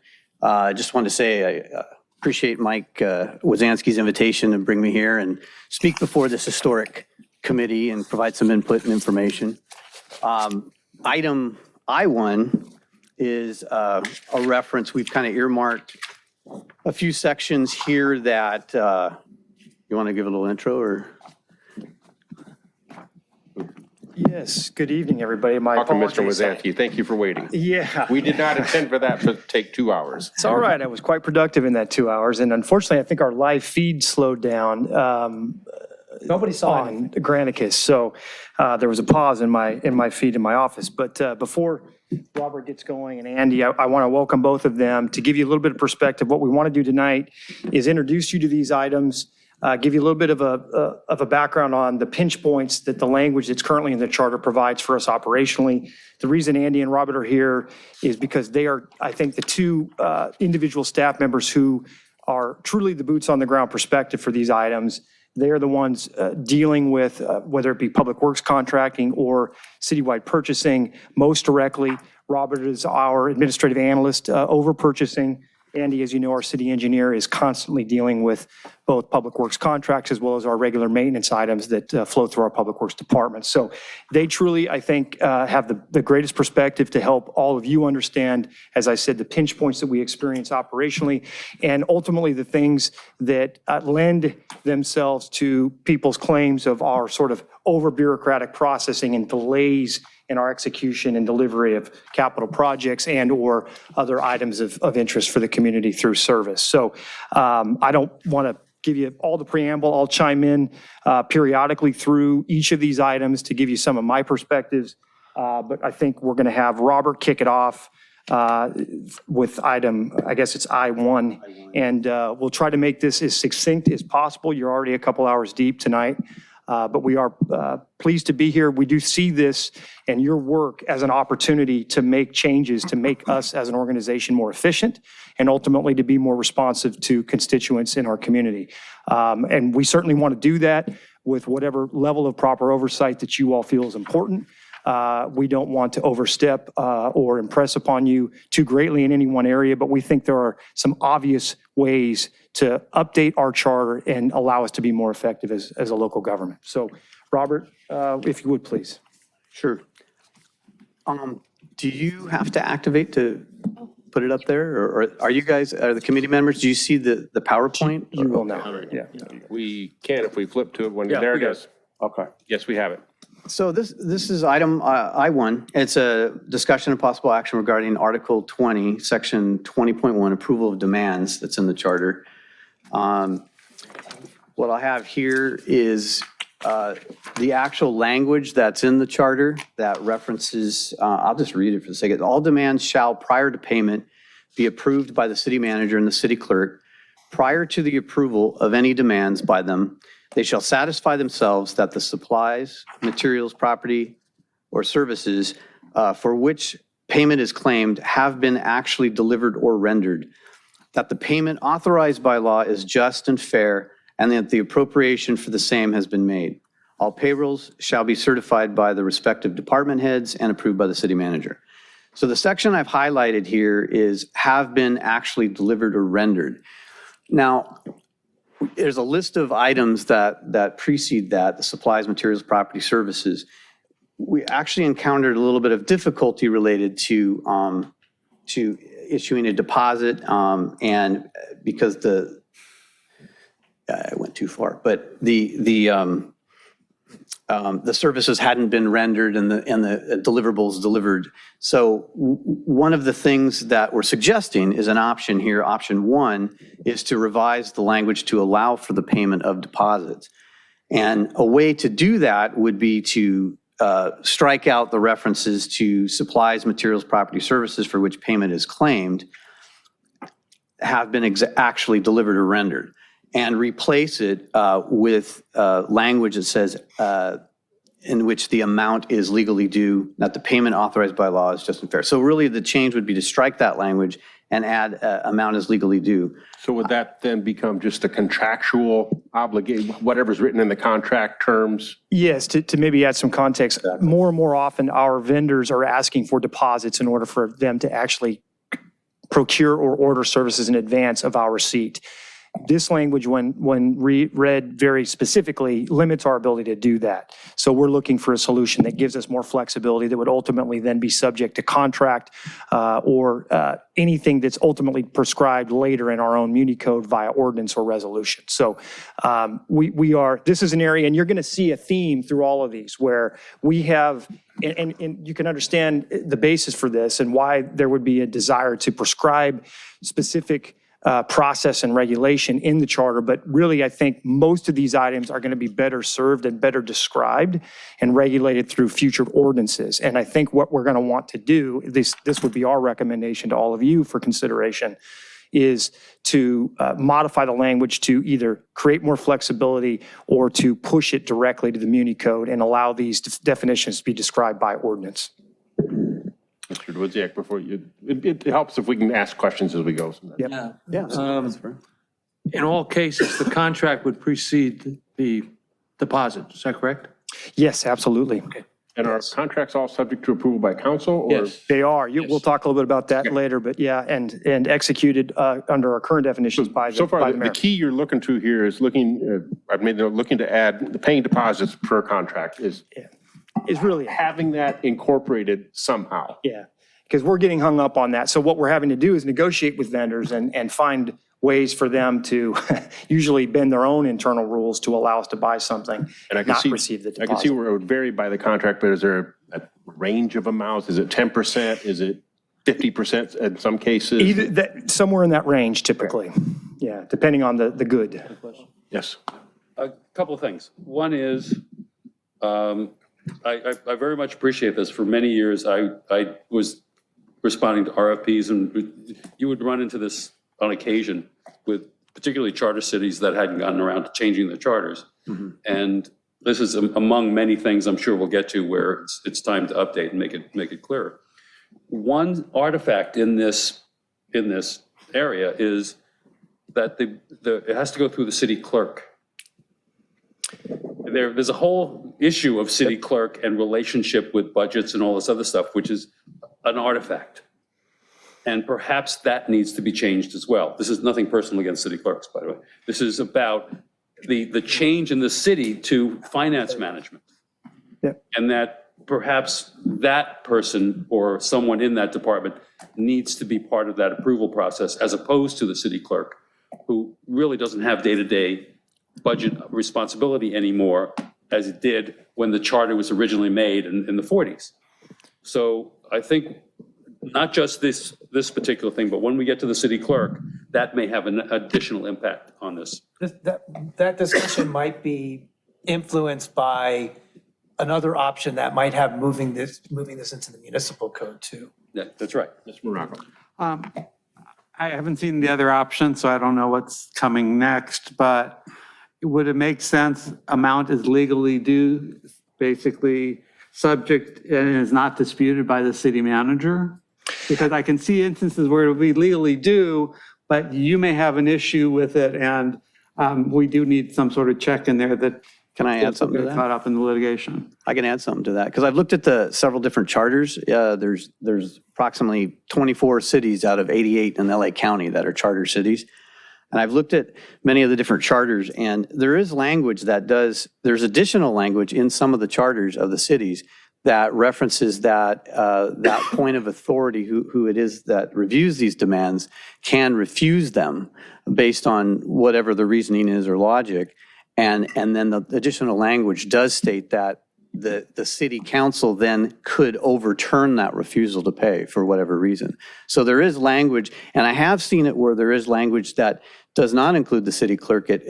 There's charter language that references a finance director, or it references, and sometimes the city treasurer as well, payable, as part of the responsibilities of the city treasurer. There are many areas of the charters that have this as a standalone section, the payment of demands, and that I've used basically that amount is legally due. I've pulled that from those sections that are independent and referenced in the charters that are not part of duties of a particular officer or official of the city. Yeah, what I would maybe add to that specifically is where we might want to add more restriction. I would say generally, rather than assign it here, or subject to additional regulations as prescribed in the Muni Code via ordinance or something along those lines. We have, I think, language now. This is option 2. You're kind of headed in that direction. You've got different areas where maybe it's my charge or it's another elected official's charge or whatever it might be. I think when we're talking raw process for any of these things, we don't want to be descriptive in the charter. We want to allow that to happen by ordinance or resolution, just so that future councils can make changes as needed. The minute we write this thing in the charter, as you all know, I mean, you heard the history earlier today. We don't do this very often because it's a big old laborious process. So whereas a council with input from the community oftentimes modifies ordinances, writes ordinance, and even that process is pretty rigorous under our rules. So, but to your point, yes, I think we need to be careful about that check and balance. And I think it's important that we have somebody looking at that. But I think we want to maybe define that via ordinance ideally. Mr. Pinsler. If I could bring this up, because I was going to bring this up later when we get to some of the specifics in terms of numbers that are way out of date and all of it, is that perhaps it would be best for the city council in their first meeting after a new city council is set up to visit all of these rules and say, these are the rules for the next 2 years. And it can be changed with a 4/5 vote if you need to at the end. But to specifically give a council and take it out of the charter, take it and put it in ordinance and make it so that it's a requirement in the first meeting of the new council to set a rule for 2 years. Because you wouldn't run into inflation issues, you wouldn't run into supply chain issues, you wouldn't run into all the things that are affecting us today that make these numbers insane, that you have to go through all these processes for pennies, basically. Right. So that might be a way to combine all of these things, bigger picture, to make it so that the council, a new council that's one of their first things they have to do. And it stays for 2 years until the next council gets elected. Yeah, or whatever term is ultimately, makes sense. That's a The logical council way to do changes it. potentially changes every 2 years. Yep. And it gives the new members the opportunity to learn. There's an onboarding process that is not easy. Yeah, familiarize Experienced yourselves. that. Yeah. Mr. Dwuziak. I agree that we should do either code or ordinance kind of a process. But is there a template that says, similar to, let's say, state building contractors have, that says you can ask for 10% start money and then upon delivery, you get so much more, and so forth and so on, so forth and so on. That kind of lays out a schedule of payments that you'll have to follow, or they'll have to follow, or they're coming in as a part of the contract. Yeah. In other words, but I agree this should be codified Yeah. or an ordinance. Yeah, there's actually an item later there's a specific retention progress payment requirement under the charter what I'm now talking about. that we would recommend changing to link it to something either like that or to give us some flexibility and assign it through the Muni Code Yes. via ordinance. So we'll actually get to that. That's item I forget, I-6 or. Pardon me for jumping again. No, it's your, forward thinking. Mr. Solomon. All good. Real quickly. Just, be very quick. Item I6. We, several years ago, it's been several years ago now, the city engaged a firm called Moss Adams. And the report I had added to our agenda packages. And so when you're looking at some of what the department heads, Mr. Mazansky and Robert and Andy are talking about, these are recommendations that also a company that was engaged on behalf of the city made similar recommendation. And just specifically, municipal code governs the activities of city administration by establishing departments, delegating authorities and responsibilities. Placing details in the code rather than the charter allows for modifications without the burdensome process of amending the charter, which requires citizen votes. The code should include provisions for accounting, payroll, auditing, purchasing, bonding, borrowing, licensing, and special assessments. So it is the well-reasoned opinion of a firm that we engage on a professional basis, not just of the staff themselves, that these things are best handled in an ordinance or code rather than waiting around for city charter or amendments. Very good. So Yeah. it's clear. That's part of the discussion, so everybody out there gets to know as well as what we're sitting here doing. Yes. Let's move on get through your presentation at So least. yeah, no, we'll buzz through. Look, I don't think you need to come to resolution on any one of these We items won't tonight. Yeah. I gather that. But we're really, these are conversation starters. Yeah. So anyway, this is another option, which is, Yeah, I'll read it. So the option 2 is just what you've all been discussing, is that to revise the language to allow city council establish procedures for payment. So City Torrance has some model language that I pulled, and that's in their charter. It says all demands against the city shall be presented and paid in accordance with such regulations as the city council shall prescribe by ordinance. So it ties simple way to into, do it. what you've been Follows with the Moss discussing. Adams that you were yeah, talking right. about. And I think what we'll do, with your permission, we'll just roll through each of these items. I mean, they're all really, I think, a collective conversation. So if you're comfortable with it, we can move on to I2 and kind of give you some additional food for thought. We need to do public comment. Okay. And Zoomer, that'll roll quickly, but for each one, we'll do that. Does this conclude the slides for this one? Yes. And then in general, will we get all of these slides for our? You will. We will make sure it's circulated to Eleanor and she can disseminate to all of you. Excellent. Anyone from the public? Zoom or E? No comments. Okay, very good. Rolling on. Okay. So item I2, let me, And maybe to introduce this one, and as he gets into the next slide here, one of the unique things in our charter, go ahead and move it on there, Robert, is that one of the mayor's responsibilities is that, and this is prescribed very clearly, the mayor must sign all contracts, which I think, candidly, in many ways I like, because it forces us to produce a city council report who ultimately authorizes the mayor to execute those documents. But there are many circumstances where it would, I think, behoove efficiency for the council to have the authority to assign as an alternative a different officer of the city, whether it be me or a director or an elected official or the like. And right now, under the language, there really is none of that flexibility. So Robert, if you want to talk about the suggestions here. so this slide here, it provides you with the language that's currently in the charter, and we're really focusing on section C. So it says, the mayor shall sign on behalf of the city all contracts, ordinances, resolution, and warrants, except as hereinafter set forth. So the recommendation is to just basically what Mike had said, to allow some additional authority at signature level, execution of contracts, either at a department head level or whatever level the council deems appropriate through an ordinance. So the recommendation is to add language to allow for the city council by ordinance to designate signature authority for the city manager or other officers or employees. So I do have some model language I'll show here. So there's examples from the cities of Huntington Beach and Newport Beach.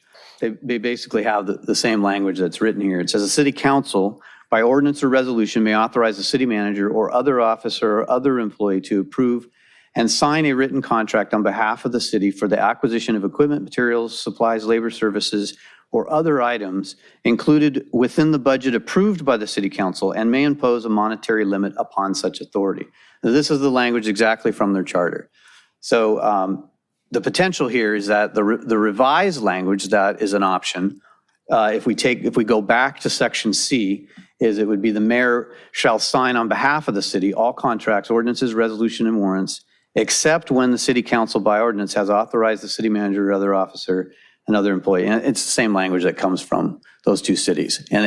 So it provides an exception through ordinance, which obviously can get more granular as to who has the authority. Maybe it's the thresholds that are established, or city manager, department heads. So, in any manner in that way that the council would decide. And to maybe put some time schedule perspective to this, as an example, right? We might procure, let's say we're bringing in a vendor to install trees in the city, and we want to plant 50 trees in Veterans Park.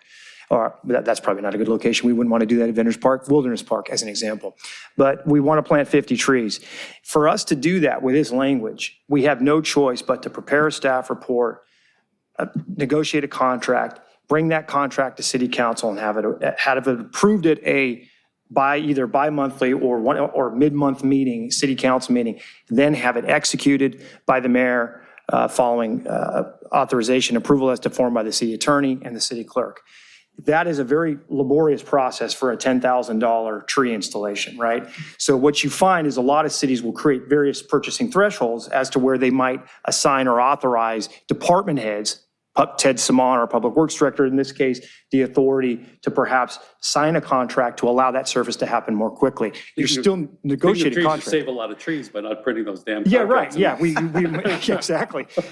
We need to plan extras to cover the paper costs. So that's just it's a granular example, but that's everything we do, right? Now, listen, I certainly don't want to sign multi-million-dollar contracts without clearance from the council and approval and all those wonderful things. But when you're talking about very obvious service delivery at a fairly small and moderate level, it seems very silly that we have to go through that level of bureaucracy to get there.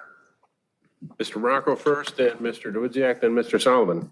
I like what you're proposing to do, but I always look at things now through a lens of abuse and where abuses would happen. So I could see something like this happens where, within a certain number of days after you sign a contract as a city manager of one of the finance department, they have to report back to the council so it becomes part of the public record. That's a great idea, yeah. And that's something that I think would be a wonderful addition to a future ordinance that would describe whatever that process entails. We do that for different things. Now, all warrants are approved by the council, right? We issue payroll in advance of council meetings, but we have to report that as part of the record under our list of warrants every month. We issue purchase orders administratively that get reported back to council.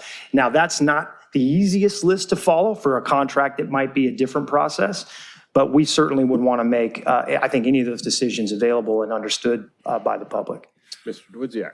Given the age that we live in and transparency issues, I would like to see some language that said, in the ordinance, by the way, not in the charter, that said that you would be required, as a city manager, would be required to put it on the agenda of what items they actually you did sign for. We administratively executed. Yes.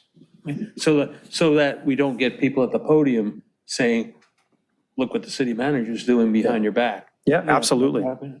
Yeah, I think that's a great idea.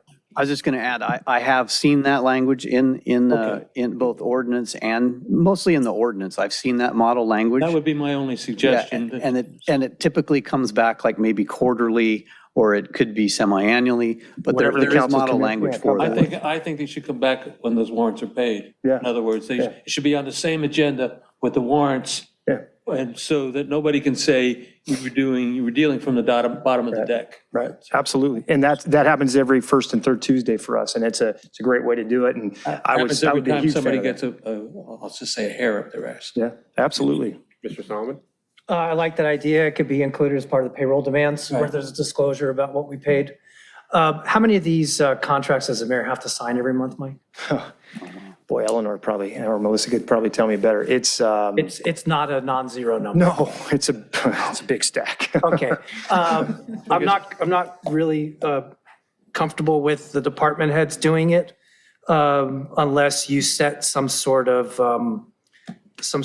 dollar figure assigned to it and then indexed it within the ordinance.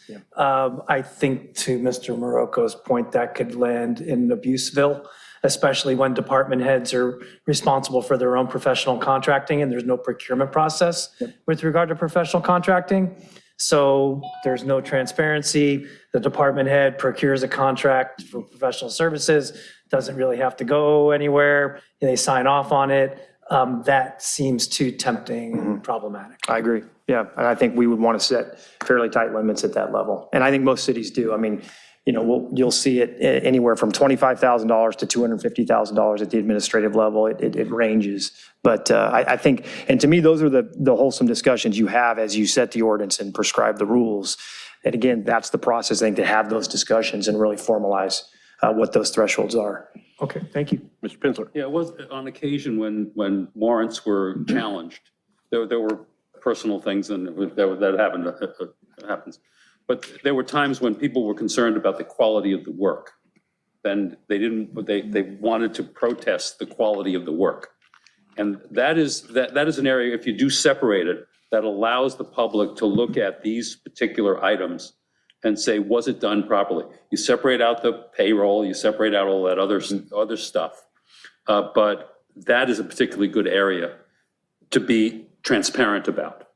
And that should be in whatever ordinance, but it's not. Basically, that's closing the barn door after the horse is gone.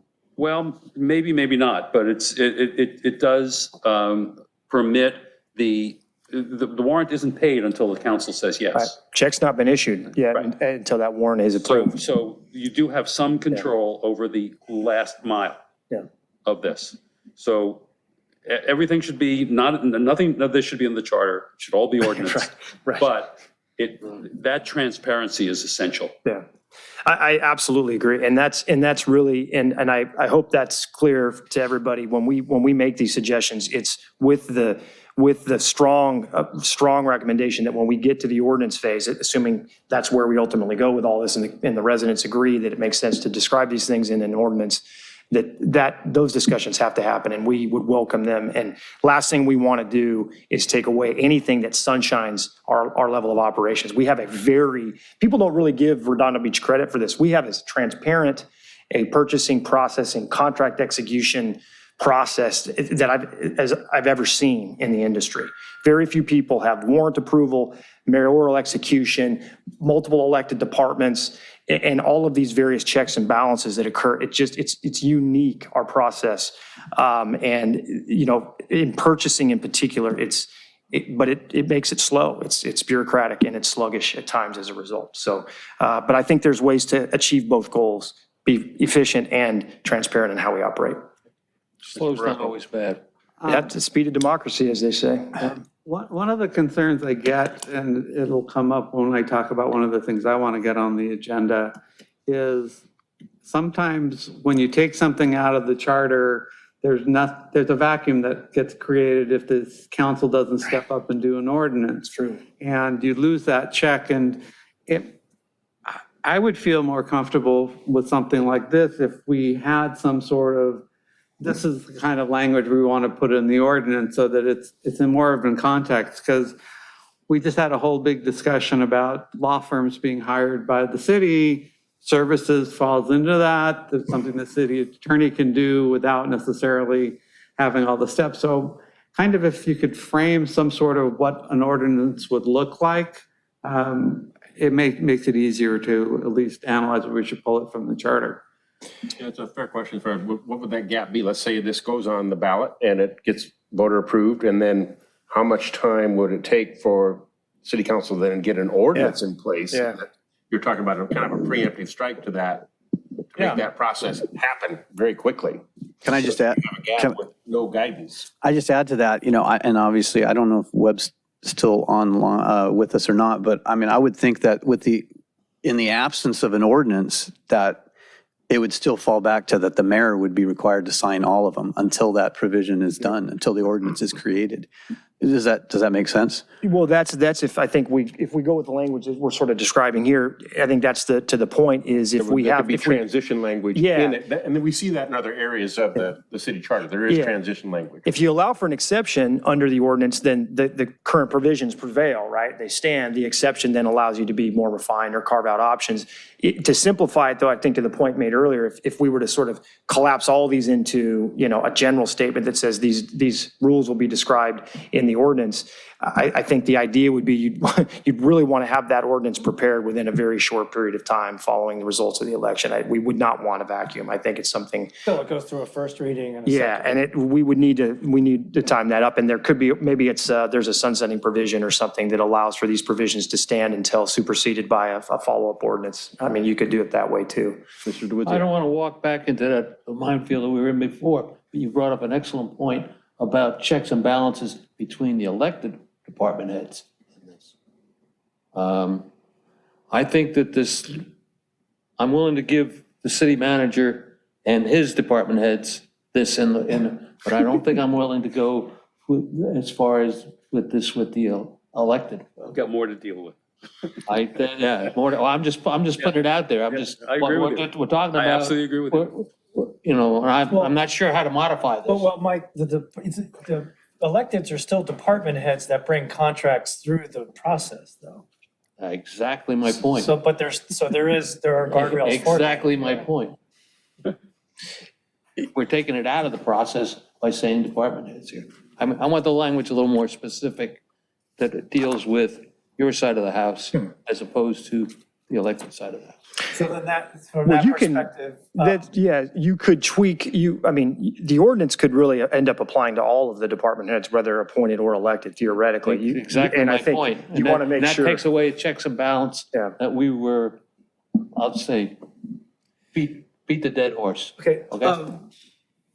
If I may, just because I heard Robert mention my name. I haven't researched it, but obviously one way you could do is pass an ordinance before it gets on the ballot, and it will go into effect only upon, city voter approval and enrollment of the charter amendment. And you'll have time, but it might be good to have that passed ahead of time before the voters vote on it, so that they know that language is in there. It might just come across as a bit presumptuous Yeah, that it would absolutely, pass. That's something Wouldn't we be can the first discuss. time. Yeah. Well, it would only go into effect if it passes. So- Understood. And not to beat the dead horse again, but the city attorney doesn't hire the outside law firm services. As the charter provides. It's the city council upon recommendation, so that wouldn't apply for legal services. You I hired wasn't the deposition referencing what the services. city attorney does. I don't want department heads to be construed as the city attorney, city clerk, and treasurer for these purposes. Understood, and I agree. That's only the way I feel. I feel like I'm talking to God when you do that. And one other thing, Mike, if there will be another city attorney soon. And we may trust you, we may not trust them. Who knows? And placing something in the hands of the city manager or the council and the manager to be the overseers is not such a bad thing. Okay, but to wrap this one up in a bundle is basically the key thing you want to accomplish here is to not have to require the mayor to sign every contract. Yeah, I mean, the idea is, and it's okay if we leave it there, but we should allow for the exception if, again, the mayor and council are comfortable with that, right? This isn't going to be it's the mayor or the city manager or somebody else. It's when there's an exception as described by ordinance and approved by the mayor and council by ordinance or resolution, then we have that flexibility, right? So we're Kind of like still got the check and top level balance. thing of Yeah, pushing this forward is yeah, having the mayor sign all the contracts too is, prescriptive. it's very burdensome. Yeah. It's, yeah. Pleasure's grand. Real quick, just because it'll apply to other parts of this. For the terminology of term services, is that all services, professional and otherwise? Yeah, yes. Maintenance and professional in that Maintenance and category.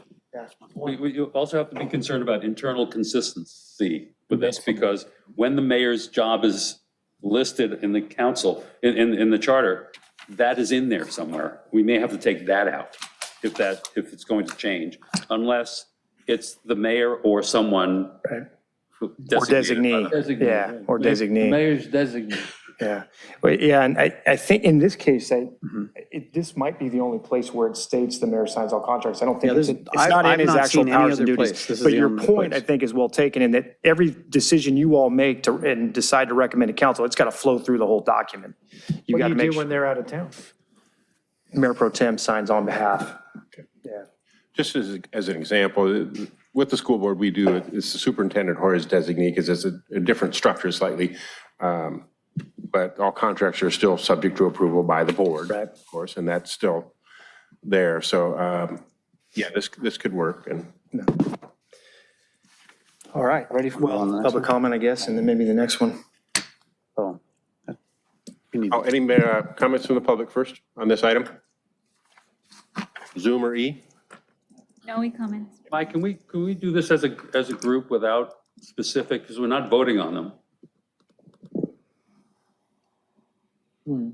Mike Webb. Right. Mike Webb. Sorry, I heard Mike, I didn't know which.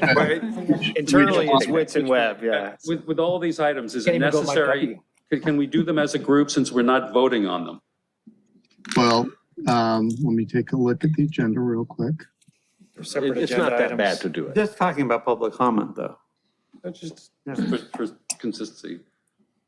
But we're not making any motions on each agenda item either. The problem is you don't know that you're not because it's discussion and possible action. Okay. And so it's up to you and you won't know until you discuss each item and the public has an opportunity to discuss each item. End of discussion. Thank you. Yep, thank you. Okay, Okay, I'll go to 3. next up. Did you want to call for public comment? I'm sorry. We did. Oh, did you do that? Okay, all right. Great. Well, now, I Public think- Zoom and E are all done, correct? Yeah. All right, so we're moving on to I3, and I think Andy's going to cover this one. This is an abridged version of the presentation, I think, that was provided to the Budget and Finance Commission quite some time ago. Thank you, Mike. Andy Wingy, city engineer. And yes, to Mike's point, Mike Wasansky's point. Real quick, which 19.1 or I3, 19.? this is 19, just 19. 19 in general. There's a section 19 that precedes 19.1 and following. Okay, very good, thank you. So I did a presentation several years ago to the Budget and Finance Commission on a statewide program, UPCCAA. I couldn't tell you right now what all those letters stand for, but it was a attempt to simplify purchasing for public works contracts for general law cities made by the state, run by or overseen by a commission of the state. That apparatus created 3 tiers of projects that were subject to different procurement requirement procedures. And so that was the basis of a conversation we had several years ago. I'd been introduced to that in another city I was in prior to that, and has been used successfully by a number of number of cities in the state to simplify their procurement of public works items.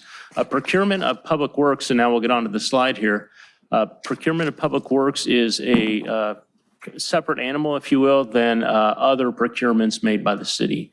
The Public Contract Code deals with procurement of construction projects, generally public works projects, what we think of as construction projects.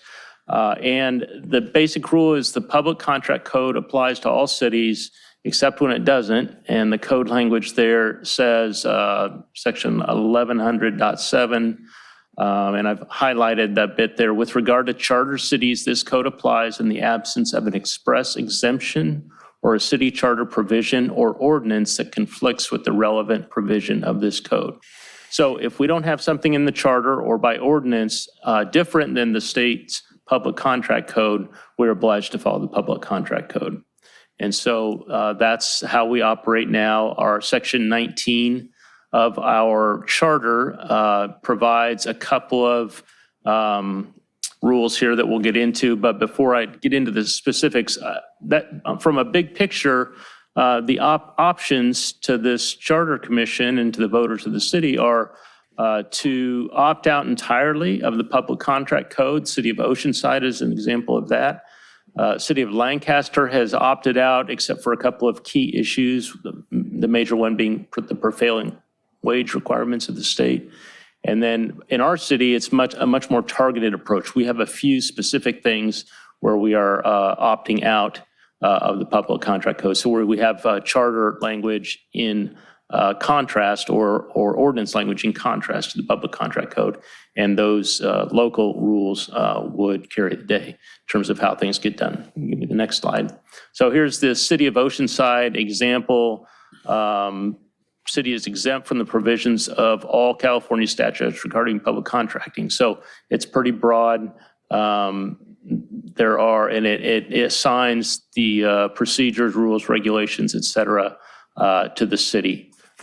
So that's kind of the nuclear option where you just you assign all that work to ordinance, you dismiss the public contract code effectively, and do everything by your own city's rules. City of Lancaster, similar approach, except is provided in section 301, which is following. City shall have the power to establish all the standards, procedures, rules, et cetera. And then the section 301 prevailing wage happened to be a topic of interest for that city, where they decided that the state's labor code in this case would carry the day on how they did purchasing for public works contracts. I'm not suggesting that this city go that route. I'm just saying that in the big picture, those are options that could be considered. I will get on to a more targeted approach, assuming that the committee would like to move forward with kind of the way we've done it in the past with some tweaks. And so if you'll give me the next slide there, Robert. So this is our current section 19 regarding public works contracts. And I've highlighted some language here that I'd like to address through 3 different recommendations. So I'll give you a minute there just to kind of absorb what that says. Every contract involving an expenditure of more than $50,000 for public works projects, including the construction of improvements in public buildings, streets, drains, sewers, utilities, parks, and playgrounds, shall be let to either the lowest responsible bidder after notice by publication in the official newspaper by 1 or more insertions, the first of which shall be published at least 10 days before the time of opening bids, or 2, the best value design builds entity or best value design build operate entity responding to requests for proposals. And then it gives a second tier, public works projects of $50,000 or less may be let to contract by informal bid procedures, shall be set by the city council by ordinance, which we have in place. And then the third tier, public work projects of $15,000 or less may be performed by employees of the city by force account, by negotiated contract, or by purchase order. Can I just pause you real quick there, Andy? I don't think this will come as any surprise to anybody up here. I think this is where Committee Member Pinsler was going earlier. There isn't really anything we can do for less than $50,000 anymore. That these numbers are woebegone figures. They are way outdated. We just approved a contract to resurface Torrance Boulevard from city limit to the ocean's edge. And what that total project is going to come in at about $5 million. Yeah, just under $5 million. So these figures, at minimum, if there's anything that you take away from all this, is these numbers have to be adjusted. And ideally, they wouldn't be set in the charter, they'd be set in the Muni Code. Yeah, I would say, my opinion is there should be no dollar amounts in the city charter. It's just with inflation at 9-point-something% right now. And So some cities take this approach, but they will index to the UPCCA number, which currently is $200,000 for their highest tier, $60,000, and then below $60,000. In the charter or by ordinance? They will name the UPCCA index in the ordinance. I'm not suggesting that, but it is something that could be done. You should have some numbers in there indexed just because of the different thresholds for the type of bid you're going to procure.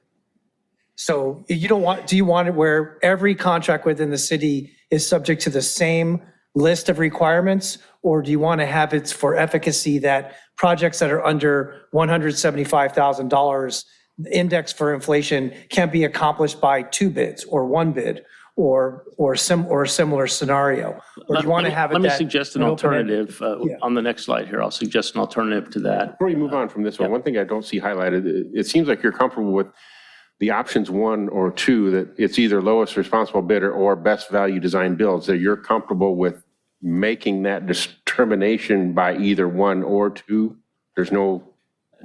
Actually, one of my recommendations will be to add language to allow for some other delivery methods that are useful It just in stood out to certain me situations. that those things were not highlighted, and I wasn't sure what your practice Well, I actually don't was. mind those, but I would like to add consideration of some other items, yeah. The way this is written, number 1 does not have to respond with an RFP.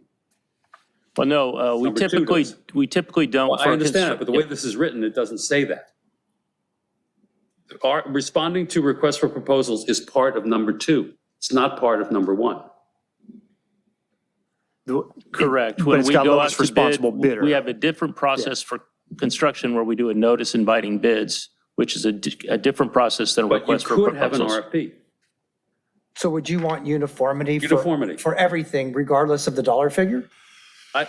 My sense is that what we need to put in the charter is that the council is required, in my case, every 2 years, to set these. There will be numbers, there should be numbers, but they should not be in the charter. Correct. I agree. That's what I agree with. And whether it's notice of bid, whether it's RFP, can be determined by the project. It doesn't have. Correct. Absolutely. It doesn't have to be. Yes. So what you need to put in here is that whatever response it is, whatever form that response is, it comes underneath these. Separating out RFP versus NIB, it doesn't, it just gets in the way. But if you do something like that, where everything's subject to RFP, or Not for then bid. then Not for bid. you kind of micromanage what the efficiencies are within the departments, which is what's slowing them down now. No. What I want is that whatever form it is, whichever form they choose to go out to the public, to the providers, the limitation is set every 2 years by what those numbers are. And you can choose whichever way you want to go. It's just that the way this is written here, the lowest responsible bidders didn't have to, you couldn't ask for an RFP because it's not in there. So those are two very distinct contracting methods. Yes, I know. Right. Okay. So the lowest responsible bidder is the design, bid, build process, which we typically do almost all the time. The design bid entity, that's a different process where we can't go direct low bid because we haven't even designed the project yet. So we will hire, like the skate park project was our first one we've done in anybody's memory. And so we hired the firm to both design and construct, right? So that was an RFP process. We can't do a notice inviting bids format there, right? So we elect which methodology we use based on the type of project in which we think will serve it best. That can be used, and I think the way this is written is that every contract exceeding $50,000, we only have those two options. We only have the design bid build option or the design build option. Projects that are less than that, we can go to informal bid, which looks a lot like the formal bid. It's just a shorter noticing window. And then the under 15,000, we can use force count, a negotiated contract to plant Ted's trees, for instance, if $10,000. Or by a simple purchase order. So, And I think to Bob's point, there's a prescribing the process, whatever the options are for us. Again, better served through an ordinance as described with an associated tiering based on amounts. So the public contract code for cities permits only the low bid process. So that's why in the language here, it's important that this is a bonus for our city that we can do design build.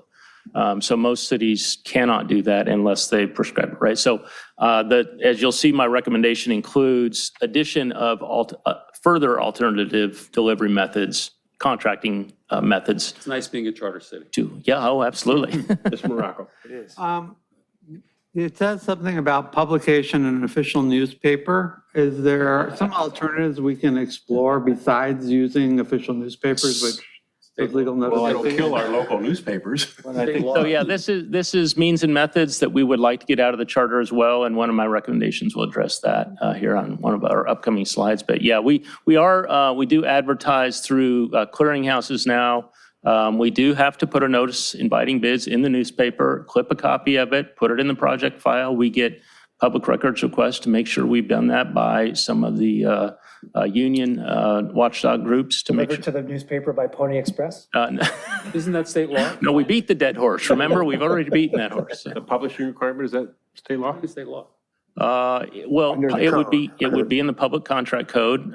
We follow it probably because this language was from 1947 and they didn't have email back then or websites. So. Who do we typically use for noticing? We use the Easy Reader, I believe. Easy Reader's got a recent. City clerk Well, in the selects. charter, it states that every year we have to go and Review. RFP. It's in the budget every year. So we negotiate like a bidding process from them, Correct. proposals for what they would do it for. And it's I every year remember during the that fiscal political year. process well. Oh, yeah, it was. Guys, yeah. All right, reminiscing Somebody here. did that. That was. Moving on. Moving on. Okay, next slide. Thank you, Robert. So this is only the first half of section 19, and there's a second half, which I'll get to. We're not making any recommendations to change the second half, but I have it included later for just thoroughness. Here's my first recommendation, that we would, the bid limits and the procedures would be set by ordinance. I think you've all expressed an understanding of the need to do that. This new first paragraph is a brand new paragraph. So public works projects as defined by the city council by ordinance shall be classified according to their estimated construction value into one of three tiers. It could be more, it could be something else. The tier classification values and procedures for procurement shall be set by the city council by ordinance. So this is just an attempt to move that process to an ordinance rather than in the charter. And then specifically, I've struck certain language, inserted tier 1, tier 2 in there somewhere, I think. Oh, no, it's on the next page, yeah. And so, and I have eliminated some of the real specific methodology or procedures, advertising the newspaper, that kind of thing. So if we look at the next slide, there's tier 2 and the corrections suggested for that one, and tier 3. And in both of those, I've also added language to include the tier or tiers above it, so that if we had a tier 2 project where it made sense to let by, this is permissive, maybe let by an alternative informal bid process. So maybe that language is not necessary, but just wanted to make it clear that we could also do a formal bid process if a project was under the tier 2 threshold. So that's my first recommendation, is that we would move the bid limit and procedure discussion to the ordinances so that it's not part of the charter and it doesn't get stuck in these, numbers that don't change with the economy and inflation and what have. So that would be first recommendation, if you give me the next one. The second recommendation would be to work on these definitions of public works projects. The state defines public works projects, things that would surprise you. We have an exception in our charter for certain things that do not need to go out to bid, maintenance or repair projects. What the state calls maintenance and what we would think of as maintenance, sometimes they're two very different things. Painting a building is not considered maintenance. I would consider it maintenance if I were having to paint my house. Yeah, state, just to, maybe make a fine point on that one, Andy. The state doesn't view painting as maintenance. They view painting as a public work. That's a public work. Which I think is crazy making. I mean, we have to paint all the time, and it's usually to paint the same color over the last color so it's refreshed. And this is to the point of allowing us via ordinance to define what we believe to be a public work project and follow these various procedures by tier. I think the council and the community would have the opportunity then to describe our own process. By defining it, do we Ms. go Morocco first, around? please. Oh, I'm sorry. Ms. Morocco. Since you're talking about painting, the way it looks like it's defined, so public art on buildings is considered maintenance, or is it, does it need to go through some sort of formal RFP on this? Maybe that's maybe bite your tongue. We have viewed public art as not subject to the state's public work definition of painting as a new public work. So we've been able to implement that through basic installation and more of a maintenance effort or by force account. It is a smaller dollar item typically when it's a public art project, so we don't have that same issue. But that's a great example. I mean, painting in the uniform code could be viewed as something that would be subject to traditional bidding, which would be, I think, a total shame. So if we decide to describe via definition in our code and accept ourselves from the state's rules in that regard, we'll have more flexibility for things like that. Mr. Pinsler. And we have the ability under the charter city to be able to do that, To set those definitions. at least for now. Yeah. Until Sacramento takes that away from us too. Yeah. Mr. Solomon. Is this really more for 19.1 or for 19, where you talk about the maintenance component of it? Well, they end up overlapping here. I mean, I think that's the key. And we'd want the definitions, I think, to be consistent. Okay, could you then go ahead and maybe take this opportunity to discuss some of the difficulties that we've experienced in getting projects done where there's a disagreement, to put it one way, between what is maintenance and what is public work, or rather a capital improvement, or whatever it might be, and the kind of grinding that you all have to do to fit that into a specific box, and why you want to clean up this definition? Yeah, I want to tread lightly here because Is Mike still on?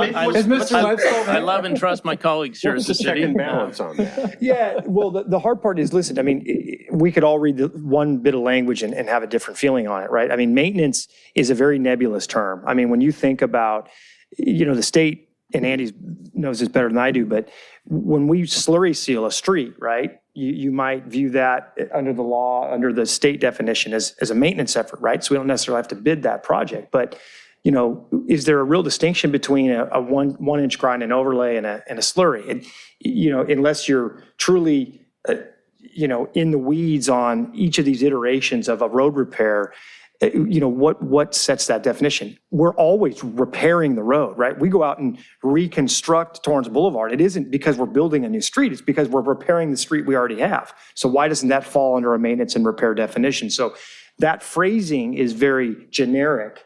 The state code would view anything that's of a certain depth and grind as a new public work, right? And that, I think, is by intent, right, by valuation intent, probably a good thing to some degree. But then you take the road example and you move it over to light poles down at the pier as an example, right? We're removing and replacing existing light poles with new light poles. Well, is that a maintenance project or is that a new public work? You could see how different people would come to different conclusions. So we oftentimes have to. Answer to that. Where does the oversight come from? Well, the oversight is, sometimes it will start with staff.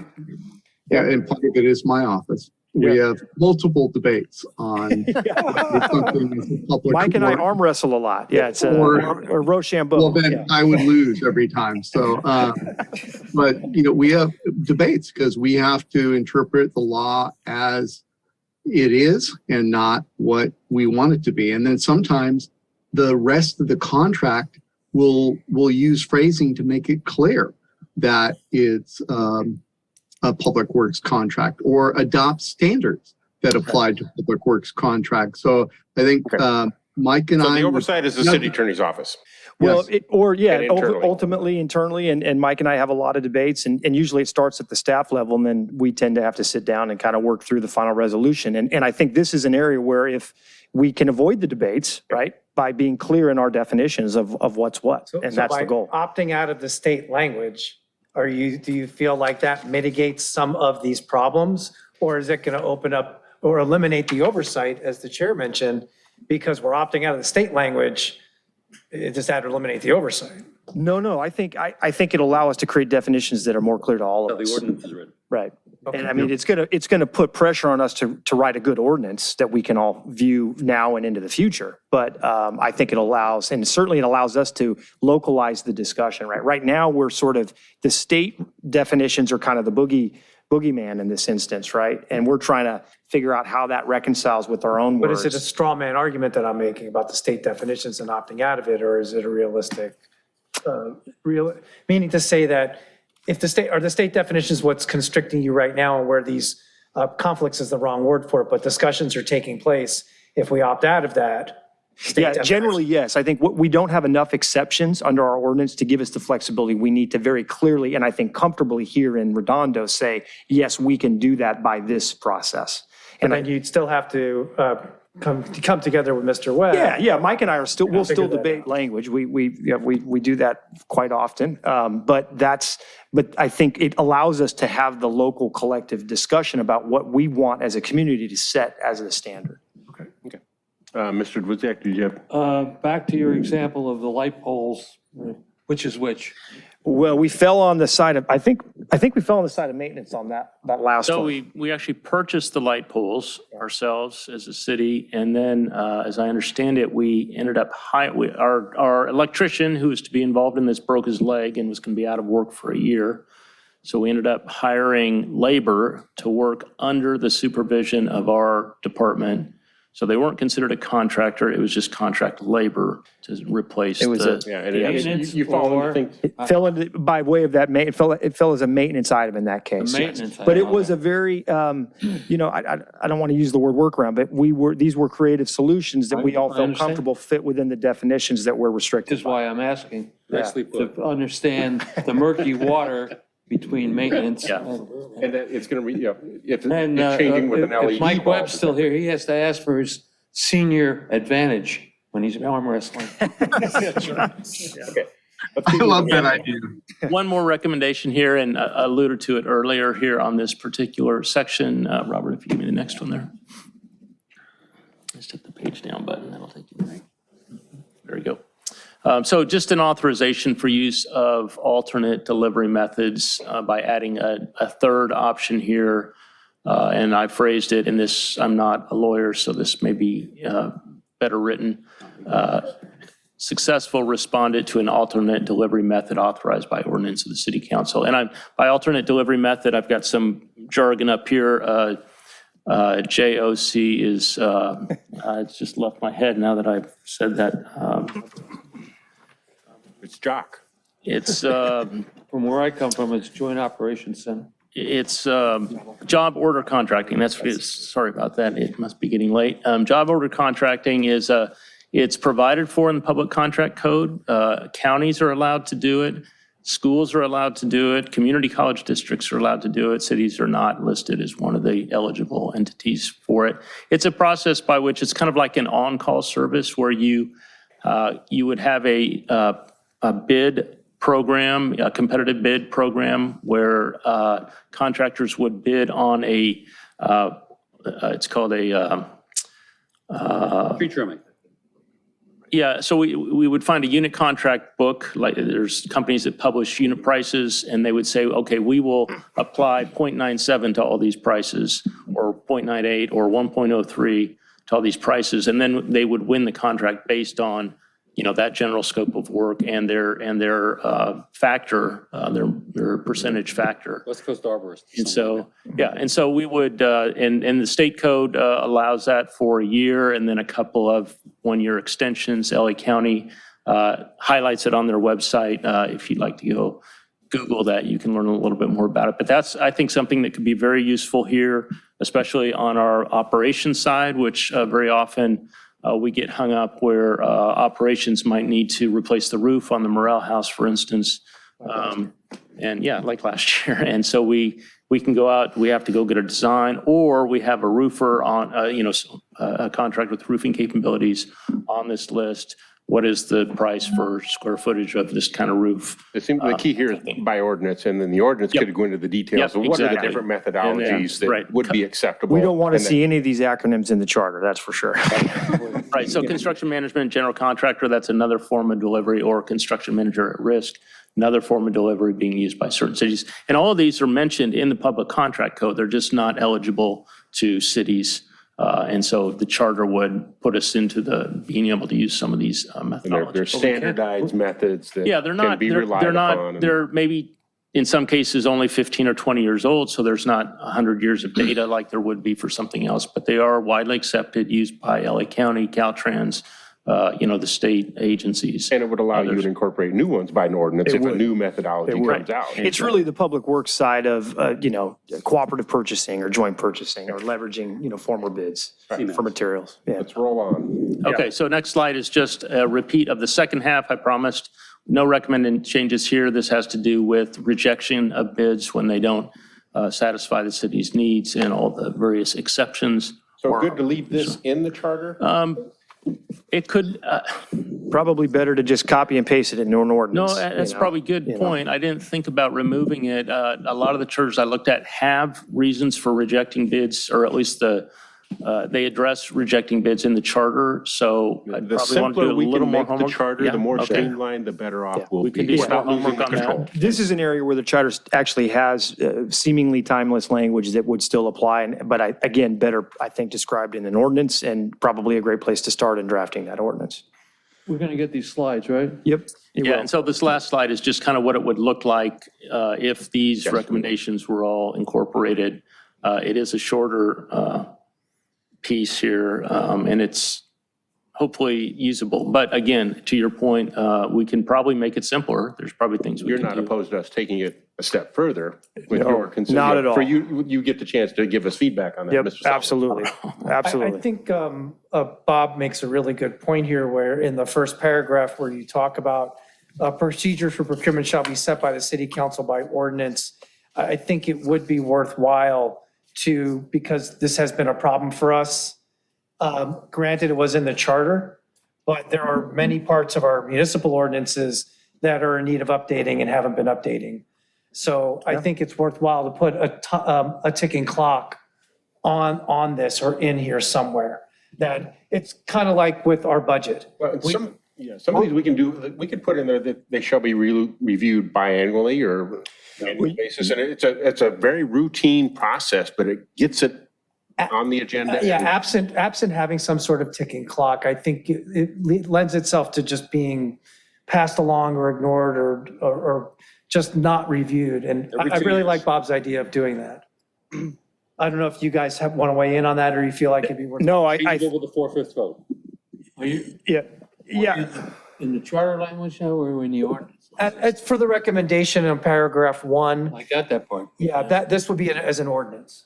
But the charter, the charter language Charter will would, say it's required to be done every 2 years. Got it. In my case. Yeah. And everything else is done by ordinance. and along with this, we don't have to recommend just changes to the charter. We recommend do it by ordinance and we suggest this type of thing. Yeah, I think I think that would work for us as long as it's a timeframe I think that we can reasonably comply with. I hate for us to set up a standard that we can't achieve, but I think every 2 years makes sense, and especially once we have a good basis to begin from, right? And this will be the first refresh really in decades. And changes can be a 4/5 vote. Yeah, within that course of that 2-year window. Yeah. And what would be the consequence if the mayor and council fail to comply with the 2 years? It would, And whatever was there stays in effect. Okay, so if they just ignored it, then it would stay in every 2 years. They're in charge. Okay. yeah, it would continue, but we'd put it on their radar every 2 years. But the reason we're doing this is because what will come to pass is that these numbers don't make any sense anymore. Mhm. A certain period of time. So they're going to have to do it anyway. Right. And Yeah, in times I of think this- 3% inflation, it's fine. As a staff member who deals with this, it would be on the front of my radar to bring it forward when we were running into would want to. problems. Yes, absolutely. Yeah, that's That's the driver, I It think. allows you to respond to market conditions, if not in real time, within a reasonable period of time. When you see, we put things on our CIP and they're 5 years or they're 10 years. We put something on our strategic plan and it's 9 months or 12 months out. So it's not unreasonable to assume, as you've experienced a lot lately, that within that 24-month period, projects are coming back. We're constantly coming back for asking for modifications to capital improvement projects. whether it be at mid-year or a carryover. And we're bringing back for a 4/5 vote in the middle of the on a council agenda item. So I think, they're going to want to update these. And I think 2 years is used to good. hate, change order.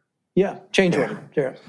Yeah, I mean, we would certainly be incentivized to refresh these, especially once we get them to a point where we feel like we've got a good sustainable model. And, this really is the first time we've been doing this for a very, very long time. So it's great that we're here, and to do it more frequently in the future is something I think we would all be supportive of. You want to build a car without interchangeable parts. Right. So just one last comment, I'd be remiss. I sit at the Public Works Commission meeting every month, and we reviewed kind of our processes for project delivery in March. And we brought up some of these ideas, and they were very much in support of increasing the minimum cost thresholds that we've, the 50,000, the 15,000, and other changes to the city charter as provided by the Charter Review Committee, which at that time I don't think was actually decided upon, but maybe thought it would be. But with input from the Public Works Commission. So I just can go back to my next meeting and told them that I told you that they would like to hear from you. So. Rolling on. Yeah. Is that it for this one? That's it for this one. Now, Are we going to move on to separate for 19, the other 19 sections, or is this 19 all-inclusive? No, we've got I-4, I-5, and I-6, but we'll try to be brief. I know you're getting worn out here. Quickly, public comment on any of this? No Zoom. Zoom or E? None? Moving on. Okay, maybe jump just to the highlighted section. I think here, Robert, it's probably Yeah, going a to be lot of this pretty will help obvious. us to be able to just get this print and digest that, but if there's absolutely. key points you want to make, great. Yeah, let me just start with this so you can see the actual language in the charter and the highlighted sections that we're going to refer to. So this is the existing language about competitive bidding when not required. This is tied, and correct me if I'm wrong, Andy, but this is tied to the public works projects, which was previously done in section 19. This 19.1 is really referring to public work projects. So we've already touched upon it already, but the section A, it talks about maintenance and repair, but there's a lack of clarity as to what is the dollar amount, what actually represents maintenance and repair, as Mike's gone into detail about already. And then the other section is E, where it talks about on all purchases, supplies, and materials under 5,000. Specifically, supplies and materials is being referenced here. Yeah, this particular language seems very antiquated and old and hasn't been modified. I think it pretty much ties to originally the public contract code referenced that anything above 5,000 required bidding, and then below that threshold, it could be let without bidding. And I think this particular section hasn't even been amended since 65 by that reference down there. But anyways, moving That on. note says it all. Yep, there you have it. So Surprised as defined by the council by ordinance. I mean, that's this is going to be our consistent theme here. the recommendation is to define it by ordinance, as Mike's talked about. The other recommendation is to strike and remove that section 19.1E, which references the $5,000 threshold for materials and supplies. $5,000. I mean, there are very few purchases we make for under $5,000 at this point. So anyway, the same thing here. I think it's pretty clear. And Yeah. It's the same theme. We're just, if you want, we could probably move on to I-5 after comment here. Yeah, you mean for E, they replace it with the language though?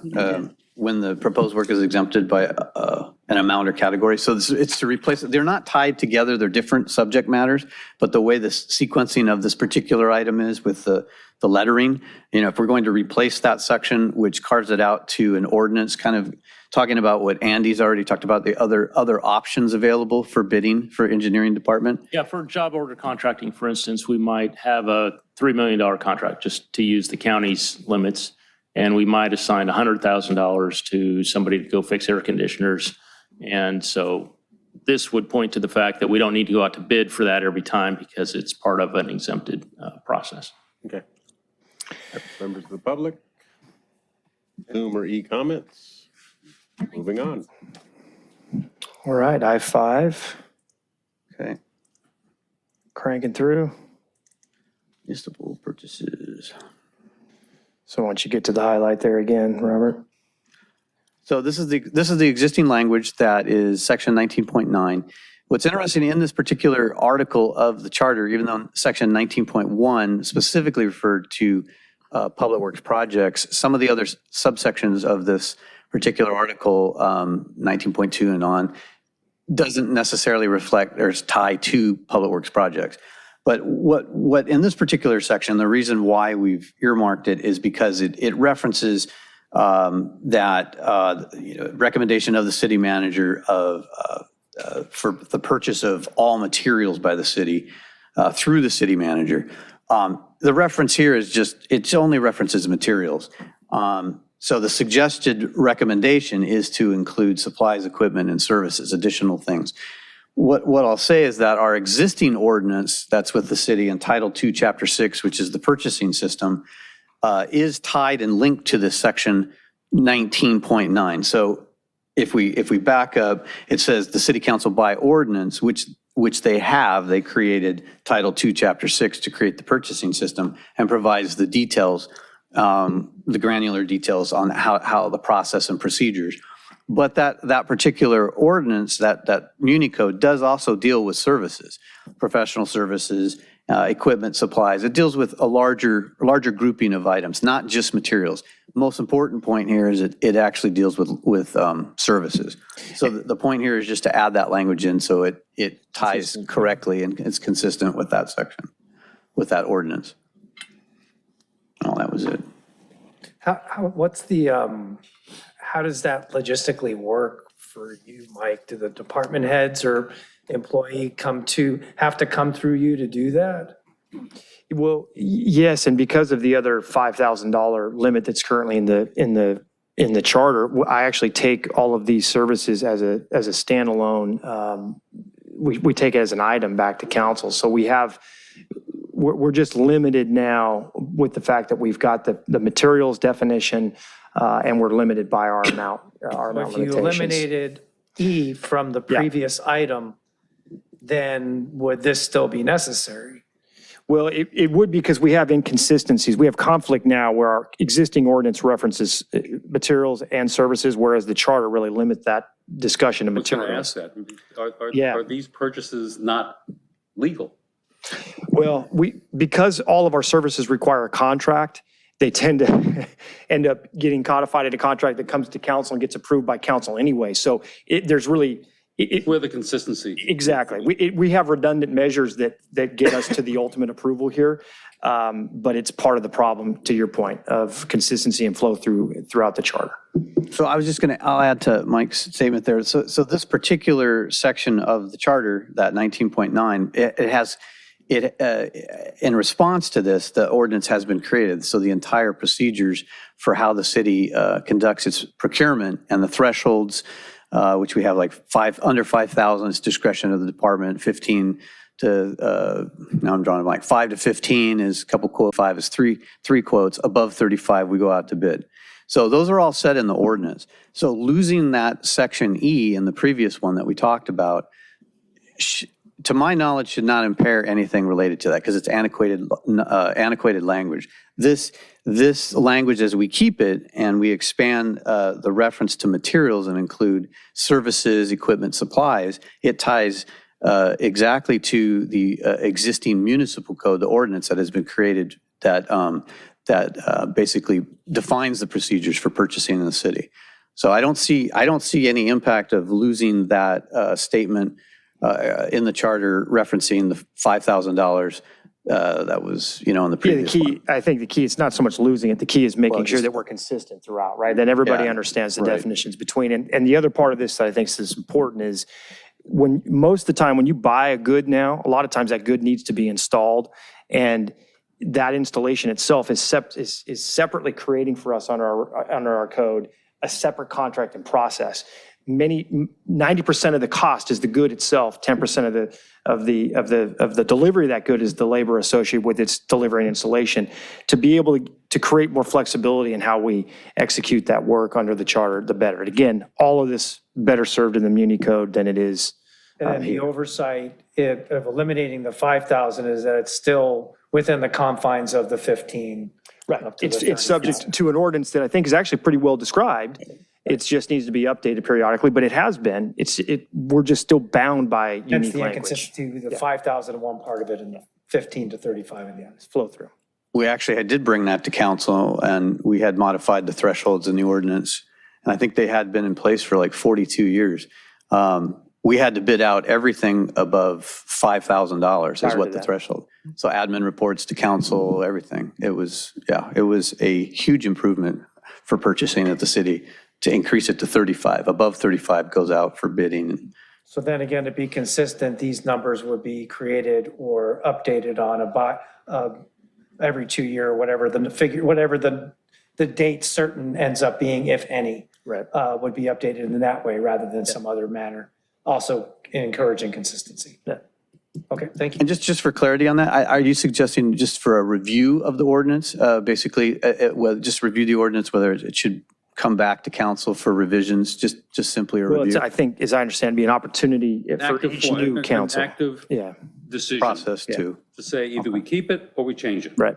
And it has to be done at a specific time, at least the way I was saying it, at a specific time every 2 years, requiring at least the process of going through that. And Okay. you may keep everything. You may not change anything. We have benchmarks for a lot of things within the charter. I mentioned the budget before. I mean, you guys know what it's like Right. every year in May to try and meet that requirement. And what it does is I think it really sharpens our pencils and sharpens our focus. And so if you're experiencing problems during the course of the year with big inflation numbers, whatever they may be, and Andy has talked about this at Budget and Finance, or even at City Council, where, look, this project started here and it went here, and we're experiencing this. We're actually having trouble securing contracts because of the bid we got a year ago. Right. Is the current ordinance in conflict with the charter now? Or vice versa? No, but it's clunky, and that's Yeah. the problem. You know, I mean, again, two different people could arrive at two different conclusions. Okay. Yeah. So if we were to change the charter, or the voters were to change the charter, then the council would have to change the ordinance.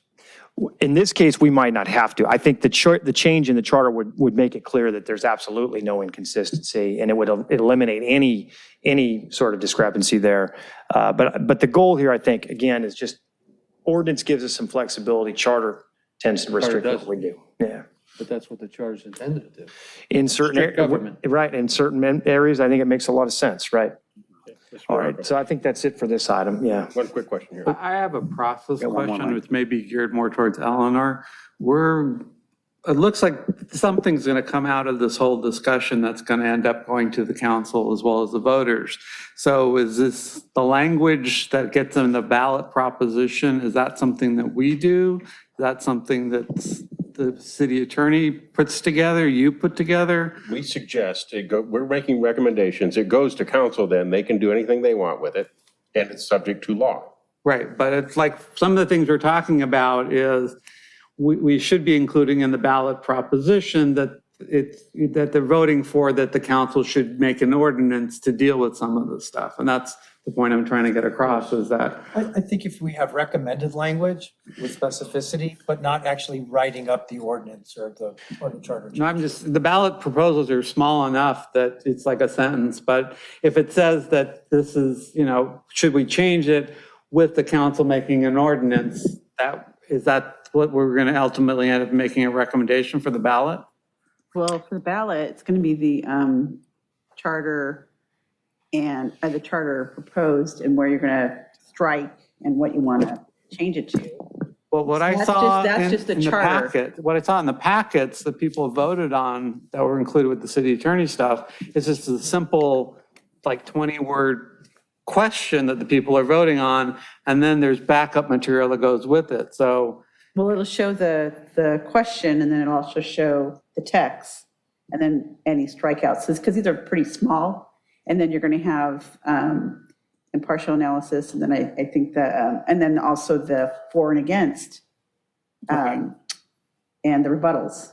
So as a matter of staff input, at some point, we would have to discriminate how these might be broken up or consolidated on a ballot. Would you see that all of these I 1 through 5 could reasonably be consolidated to one ballot item or safely? Do you Separate think? parts of the charter, I think. Yeah, you're probably going to have separate strike-throughs. I think probably, I don't know, limited by section, I would imagine, or something. I'm not sure how big you could roll it up. Yeah, I don't know how, you may not have to get that far into the weeds. I think your charge is to give the council, I think, recommendations on themes, and then whatever language you have that you feel strongly about, to give that to council. That makes their job that much easier. So don't feel like I think you have to prepare a full ballot measure that is going to be. Understood, but you know. just in the background of consideration for us is, as we do this, we could carry that forward or not, let them determine it. But if we can get that answer and help them, because if we go through it, The more then they'll have a work you basis. do, the easier their job Yes. becomes. Yeah, for sure. And I think Eleanor would have to ultimately tell you exactly how big we could do how the strike finite through. or I don't how know. consolidated, and it may be a judgment decision. Maybe, yeah, I don't know what the limitations would be for changes under a single measure.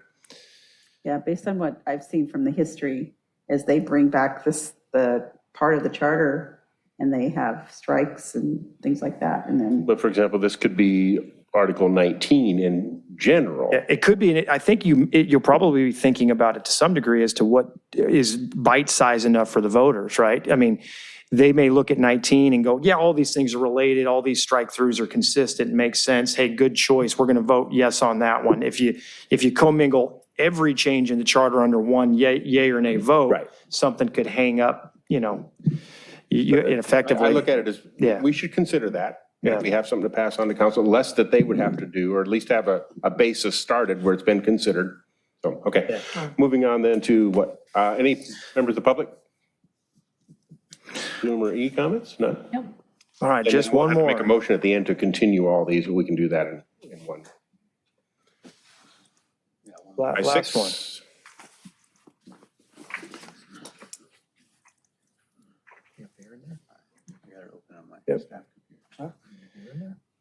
And this is, we mentioned earlier, there's question about the percentage retention payment. Right now, we have a prescribed figure of 10%, which I believe, Andy, correct me if I'm wrong, is in conflict with state law, which I think. Yeah, the public contract code has changed this to 5% in the last several years, and that's more than adequate in my experience. For public works contracts, retention is kept as a check against installed work that may be defective or need punch list items that don't get done. It's not for a negotiating tool for new work, for instance. So it's very limited on why you can retain something beyond the end of the contract time.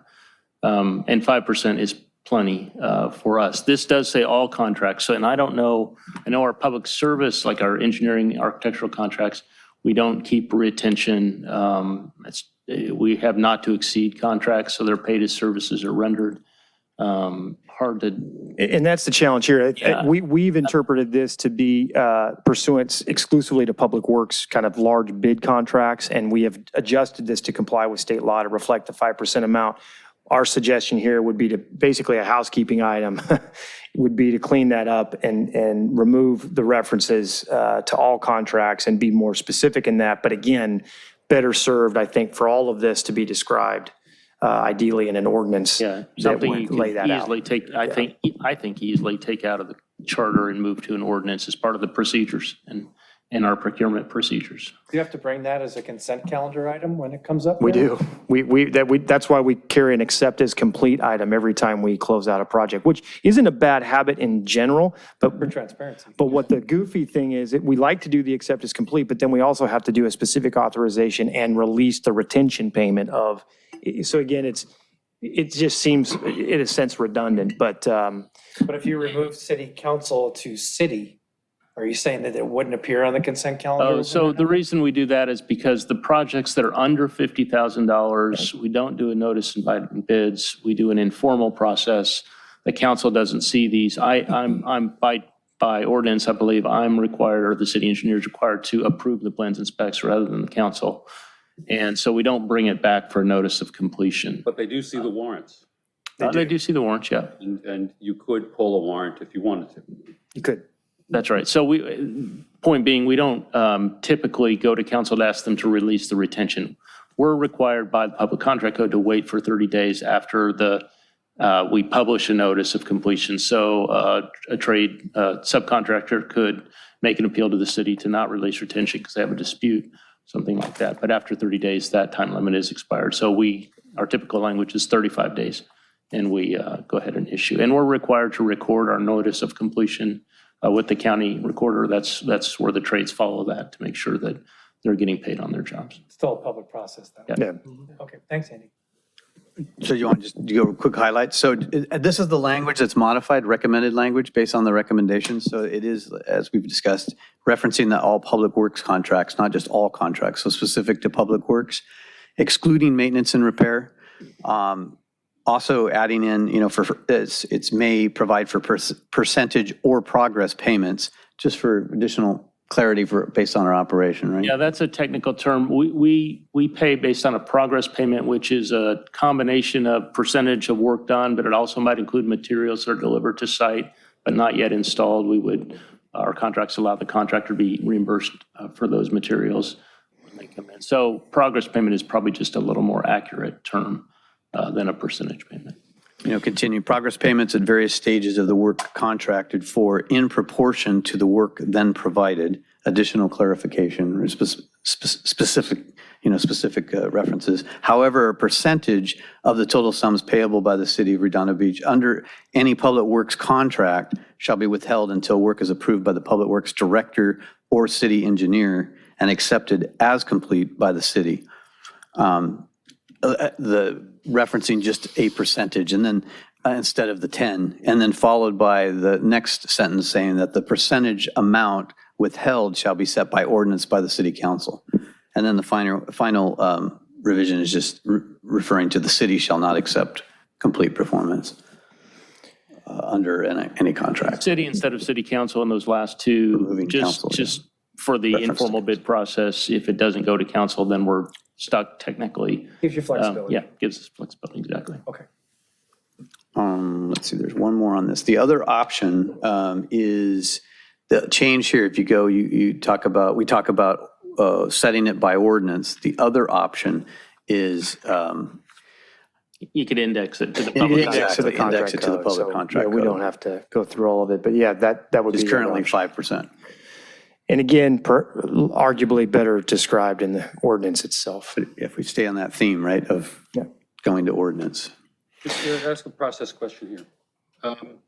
Is it necessary to have this in separate sections, or could it be consolidated into a single section that could be presented to the public as this is the way contracts work? Rather than have these individual things where Like a section 19 overall, Section rather than 19 overall. 19.1, 19. Yeah, it's possible, yeah. I mean, it's already clunky in that it's meant to be sort of related to public works, but then as mentioned, you've got these other things related to items that really aren't public works, but then get blurred. And so, yeah, I think it could be that you could clean it up to do both and reference, and direct them both back to ordinance procedures. And I was going to say, I suppose how that would look on the ballot, though, would be there'd be quite a bit of strike through of that existing section, and then you'd have a new How do you section. explain it? You say we're putting everything into an ordinance structure. Consolidating This it, right? How you explain it, it's all in comprehension. How somebody Yeah. absorbs the knowledge. It's not exactly how you explain it. Yeah. You can put pictures. Sorry? Pictures. Could be pictures. I that the mean, last it slide? depends on your That's it. audience. Yeah, that's the last one. Instead of words, we'll use an icon. We appreciate you, sifting through this. Comment, though, right? Yeah, we'll do, and then hang for just a second, a couple more follow-up questions. Any public comment on this one, Zoom or E? No. Now, we do need to continue these. I would propose that we continue I-1, 2, and 3 to next Thursday, our regular meeting, and I-4 through I-6 to the meeting following the 28th. It may be a special meeting if we call one. Is it reasonable for you to break them up like that so that we have a little more bite size to really start working on? Or Mr. Prinzler, I wouldn't think that, because personally, my goal is to get this all into one. but all the sections all together? All six of these really relate to the same thing. They all come back to, we want this out of the charter and into an ordinance. And the more we can structure it in that way at one time, I think the better off we'll be. But that's me. I don't know that you really have, I think the staff is going to provide us, or we're going to be provided with all of these slides. And there's some really specific recommendations that are made there to digest. And we have to do kind of a side-by-side comparison at that point. Yeah, I tend to agree with Mr. Pinsler that it's really, they're really considered as a whole, even though they're divided up into the 6. And I think the discussion's best served by taking them as a whole rather than as sections. Can I just make a suggestion, though? If you look at the items, you have items I3, 4, 5, and 6 that all relate to section 19, the public works, right? But the first 2 are a little different. I1 and 2, which refer to the approval of the demands, and then also the contract signatures, which Different sections. I apologize. they're I was completely actually thinking I3 through I6 and not I4, 5, and 6. All That of would- 19 that would be my basically as suggestion. one and maybe combine. chunk. Yeah. Yeah, I think that all of makes sense. 19, yes. All of 19, all the 19s. All of 19. Okay, do you want to continue all of 19 to the next Thursday, or? Yeah, I think that we, Or do you- I frankly don't think, most of the work is done already. So putting them all and combining them into one specific is probably not going to be that hard. Can we combine them on the agenda then?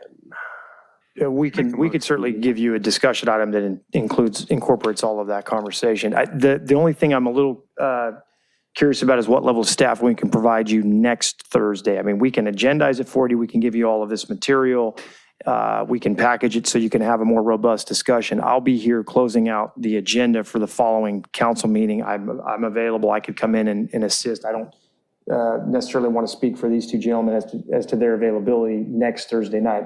I'm available. All right, well, Robert, looks like Robert's going to be here. If Andy's available. Robert's here. If Andy's I available, think you've too. done the heavy lifting already. Yeah, A lot of this has been working. I'll know by the morning. Do you want to keep Okay. all of them I keep all of them. I think it works. No need to piecemeal it. and roll them into one agenda item? If possible. Continue the discussion for I5 through I6. No, I3 through 6. I3. Oh, just 3 through 6. I3, that it's section 19. All the 19s. Correct. All the 19s, but so Together. consolidate those. Keep I1 into I2. Do we want to address I1 and I2 next week, or? I think that'll go really quickly. Yeah, I think that's a real simple one. We didn't even get to the council relatively hard. quick. So I1 and I2 probably could be together and done with it. Well, they're separate sections of the charter, so we have. So to we deal do with them. I1 and I2 continued to next Thursday, and then I3 through I6 also continued but consolidated into one item. Makes sense. to me. Is that your motion? I will make that motion. I didn't intend to, but I will make that motion. That'll we discuss it. Is there a second? I'll second. All in favor? Aye. So moved. All right, thank you all. Thanks very much. And apologize for keeping you later than. I do have one question, though, just a quick question, because I know there was some reference by a couple committee members of maybe seeing some tightening of the language, I guess, with the ordinance, related to contract signatures. I would call that, like, in other words, some modeling of maybe the ordinance. Is it not for this one? Okay. That's tomorrow's problem. That's tomorrow's problem, all right, fair enough. Just wanted clarity. I know you like to work. Yeah, okay. I got to save you from yourself. All right, thank you, I appreciate that, Mike. Okay, we are at 10:43. We have the remaining K items. Mr. Morocco has informed me that he can keep his to a couple minutes each. Mr. Pinsler and Ms. Wonderly, would you? The issue here is whether we should have them on the agenda the next time. Yeah. Correct? And we can have them be on as full agenda items. This is your option B opportunity to propose them, to get the vote, to get them as on the agenda. Do you want to continue with that? That's a full too? discussion item. Yeah. I'm just going to be pitching to you why we should have it as a full agenda item. That's all I'm going to be doing. I gave you the material, so I think my first one will probably take less than 2 minutes. The second one may be 5 minutes. I think Ms. Wonderly's probably should have been on the agenda as a full item this week. So can I start? Yeah, let's just go ahead and proceed with item K1, then discussion and possible action regarding Article 10, Section 10, enumeration in terms of elected officers. So I just threw this up there so that we have some options when we look at some of the elected officer positions as to whether whether we think we should go with a 2-year or a 4-year term for some of the officers, whether it's the elected district-wide offices or the city council.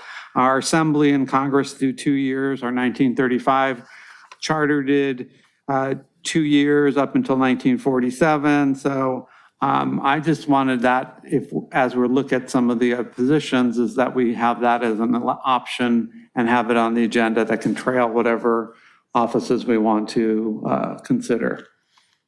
Are there any particular offices or just in general? Just in general, other than the city clerk's office in the 1935 charter, everything was 2 years.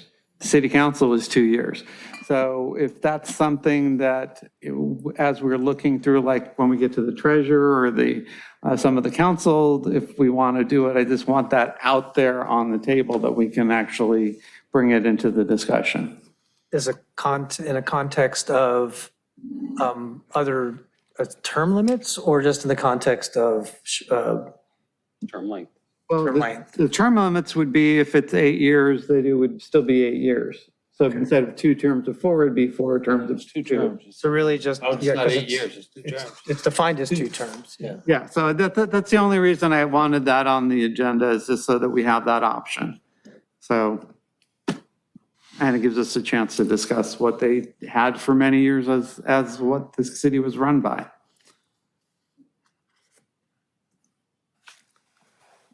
I'm not wedded to it, so I'm just. I don't have an appetite for 2-year terms. I don't have a problem with making it available for discussion so that it's available for us to weigh in on it. I would echo that, but the problem with your reference is that they had wards and not districts. When they went to districts, they weren't into 4-year terms.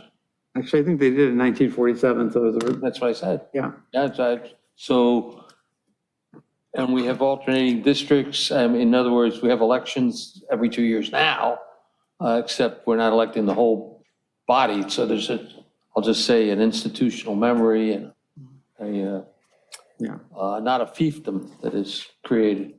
Well, I'm not trying to get a full discussion. I just want to see if you guys have the stomach I'm willing to to take. discuss it. I enjoy discussions. That's not the Okay. problem. Do we rank these topics for next week? This is not, hold on, this is not about this. This is to vote to whether we should discuss it further. Right. That's different. Any meeting, not the next meeting. Can be in any meeting, but are we going to agendize this? And there's another issue I want to bring when we get to this, but go ahead. That's all I have. I'm- So I'll make the motion to put it on the I agenda. will second it, because I believe everybody should have the right to be able to put stuff here that we can discuss. I agree. So take a vote to put it on the agenda. That's really what the next step is, I think. If you don't get a second, you don't get a second. You just gave us. He has a second. I mean, when it comes to the meeting. And with that, do we need to set a date? Or just simply, yes, Clock next week's agenda. You could always say. We'll be back here at 10:30 next week doing the same thing. For the first meeting in, you could say for August or September, or whatever it is. August. I think it would be worthwhile to go ahead and set a time for the staff and for the representatives that are supporting us in this endeavor, to give them an idea of when you might want to see. If, as I expect, we may have another special meeting, it should be the next meeting after the one coming up a week from now. So if you're comfortable, Mr. Morocco, as a friendly amendment to your Friendly motion, amendment, Like first to say meeting in for- August is fine with for me. the first meeting in August. And we can always table it if we need to table it. This is not one of those crucial things that is going to make or break it. It's in the context of other things that we're discussing. I think we're going to be talking about some pretty heady things here to try and get a report back to council before November. And this is one of those things that would probably end up being on the charter if you guys decide it was worth pursuing. So I think you need to take a vote if we need to agendize it or not. That's why. We've agreed to this. I think we've agreed to discuss it. We have a motion, but we have an amendment too. Mr. Webb? I have a question in that the title of the item refers to Article 10, Section 10, and that only refers to the city attorney, city clerk, and city treasurer, and that's fine. But the discussion was you wanted to look at other positions, and you had discussion about, council members by district, and those aren't contained in Article 10, Section 10. They're contained in Section 8 for the mayor, and they're contained in Section 9 for the city council. So I just make clear what you're voting on. Running for office every 2 years is not enticing. This is to not me. the time for the discussion about this. That's okay. You may defeat it next time. This is the problem with this whole thing. Okay, we'll vote. I'll do a roll call. Mr. Dewitziak. Aye. Mr. Solomon. Are we setting a time for this? August. Aye. Mr. Morocco. Aye. Mr. Narayan. Aye. Mr. Pinsler. Aye. And Ms. Wonsley. Kind of a weak eye. Aye. We don't. It's just as easy to say as anybody, as anybody opposed. And I will vote no. So it passes All 6-1. right. Okay. So K2. somebody did vote. Oh, I know, we didn't get public comment. I'm sorry, before we voted. Don't see any, and we've been, We don't have any. I will catch that next time. My apologies. Items 8, 9, and 10, or is it just item 10? It's possible action, so, okay, K2. K2. So K2 is actually one I'm really interested in.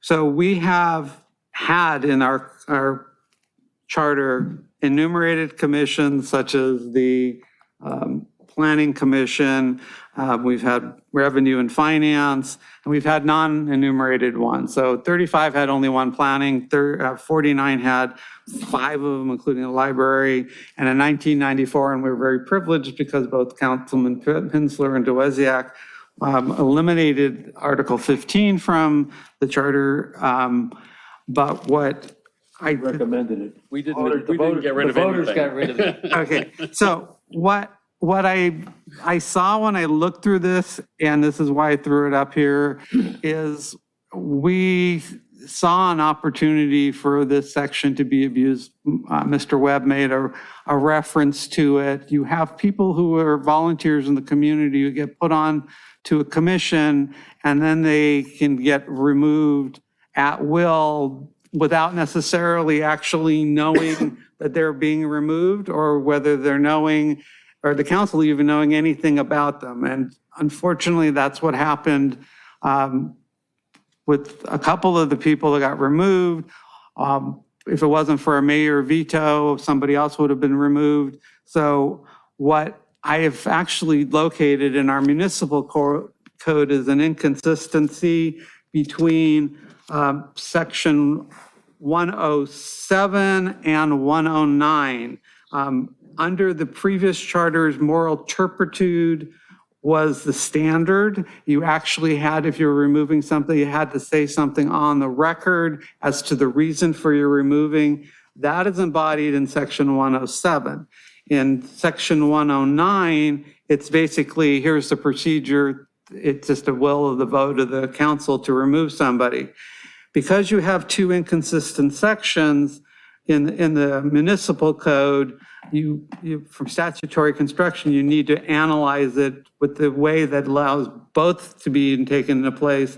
And so I think that we need to examine whether we need to put some safeguards in our charter with regard to that, or how we deal with the inconsistency that's now in the municipal code. And I'm actually advocating that we throw back the vacancy part into the charter itself as it was up until 1994. So that's my motion, is to have this Article 15 brought back specifically to deal with the vacancies and removal of commissioners. Okay, there's a motion. Is there a second? Second. Okay, all in favor? Aye. Aye. Aye. Aye. Any opposed? No. No. That, Okay. is that Passes coming- 5-2. Okay. For when? August would be great. August, we good. That's fine. And I think I did Again, I all the didn't do public research on comment. it so that you have the materials. Comment. Yes, who was the no? So I have it down for the minutes. It's what? Who is the no's? Mr. Solomon and myself, Oh, okay. Chair and Vice Chair. Okay. Mine were 2, and first of all, before I say this, it's intriguing. When we were told, at least the impression that I got, was that the requirement of 3 votes was something that was essential for this. It turns out that there was a study that was done, there was a survey done of about 48 different cities. And their cities have all sorts of different rules about this. So the impression that I got, and I think probably everybody up here might have gotten it, was it had to be 3. It had to be 4 in this case to put something onto the agenda. That's not the case. And the state has all sorts of different rules. We weren't given the option. We weren't told about the variation. Now, I know that this was done when at one point with the council, because they did get a survey that was done of all those different cities. The fact that we're having to go through this with four votes is an artifact that was created, I believe, for political reasons, but we can go on from there. The two that I put on here, the city clerk has wording in there that is way out of date, particularly dealing with accounting, the need for accounting, and the relationship with the budget, which no longer really exists. The city treasurer, we've gone through changes in the city treasurer about whether it's part-time, whether it's, so these are things that we should codify, look at and codify. Regarding the mayor and council members, there has been discussion at the city council and at other places about whether this. Have you moved on to K4? Oh, okay, Let's keep them separate. Just Okay, keep it clean. okay, so that's the reason to bring up K3, is to try to clean up the city clerk and to formalize the position of the city treasurer. I'll second that. Okay. Just a point of clarification. Are you asking to add qualifications? No, I clean up qualification, remove in some cases, because they're out of date. I just want to know what your intent is. The story behind it, of course, is that some of them were placed in there to keep other people from running for office. So that's where that came from. It's quite onerous for city clerk. For when? For as soon as we can. The meeting after the next one, So the August meeting. whatever first meeting in August is. Can I ask you a question? Sure. Are you part of the discussion to eliminate a position as well? It's possible, but Okay. the issue here is to deal with those 2 particular elected department heads and determine what the rules about them should be. They could be, the discussion could be about making them appointed. Some of them may not be, but there are certain things about them that have been changed over time, and it's really time to clean it up. Going back to the Moss Adams report, it recommends many changes as well. Okay, you seconded? I second. Okay. Public comment? Zoomer E. There actually is an e-comment for this one, submitted by Barbara Epstein. It may be a good idea to have these as appointed offices rather than elected, if applicable to this discussion. And that's the end of her comment. Okay, thank you. Very good. Aye. Okay, all in favor? Aye. Any opposed? Unopposed, passes 7-0. K4 is something that I actually have heard over the last few months, discussing about the structure of the mayor and council as a 6-member body, 6-member group. I know that Mike Webb doesn't like to call it a 6-member body, but whether there should be, in fact, a separately elected mayor, which I personally believe, or should there be make the mayor part of the voting part of the council. And I think that's a very worthwhile discussion for us to have. So I make that motion to include that for a discussion. Question. Yes. Are any of these background materials ready? Not yet, though they will be. I second it then. Any public comment? Zoom or E? No. So for when? Can you move this one, push out a little bit later, or? No, same. Okay, so you want it for No, August? August, whenever, first meeting in August, whenever we meet. All in favor? Aye. Any opposed? No. No. So that was Mr. Dwidziak and myself, passes 5-2. Item K5. Okay. Well, I guess hopefully we can just move this into our next week agenda.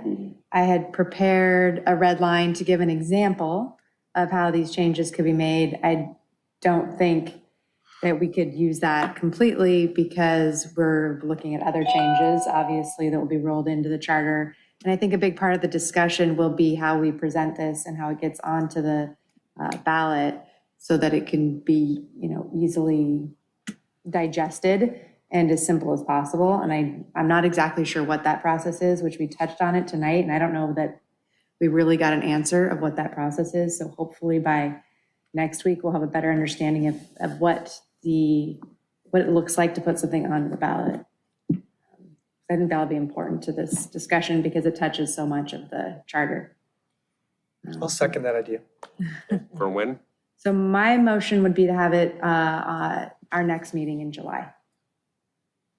I would second that part too. And I do want to compliment you of putting this all together. It became like a no-brainer once you saw it. So we had a It's second. a little depressing putting it Already. together. Well, she seconded the overall thing, I seconded the July part. Everybody's got to get in on it. All right. Do you have it clear who made the second? Give it to Gigi. Okay, public comment. Zoom or E comments? Not for this one. Okay, all in favor? Aye. I vote aye. Passes, any opposed? Passes 7-0. Okay, so just for clarity, we have the dates for the Ks. And we have that the I-1 and 2 will continue to next Thursday, and then I-3 through 6 will continue to next Thursday as a single item to be consolidated. And then we had also J1. continued. J1. I'm looking for it on here so I can see it. Yeah, there would be J1. On the order of agenda, would we like that again to appear first, the J1, or do we want to go to the? Well, those would be items continued from the previous agenda would come first. Yeah, within items to continued, would we want the K1, or excuse me, the J1 to precede the Is as we did this evening? But we did that by motion here. No, We arranged the agenda when we got here tonight. Right. But we can set it for next time, if we want, or we can rearrange it then, either way. Arrange it then. Okay. So they can appear as continued? Mhm. Okay. With that, I will entertain a motion to adjourn. I have a question though. We have a two-step process and probably should do a rotation around if there's somebody else that has something that they want to add. You need to ask for referrals. Yeah, we didn't have referrals to staff on here anywhere. Actually, K has referrals to staff as title. Ah, okay, the very first K, We're okay. still on K6 then. Okay, does anyone have any further referrals to staff? I just have one, and that's to Mr. Webb when we discuss about the city attorney. If you can explain how you go about reviewing billing statements that are submitted by the the contracted attorneys, that would be helpful in the discussion. Will do. That's all I have. Okay. With that, I move all in to favor of adjourn. adjourning? Aye. Aye. We are adjourned. Thought something came over this way. At 11:04.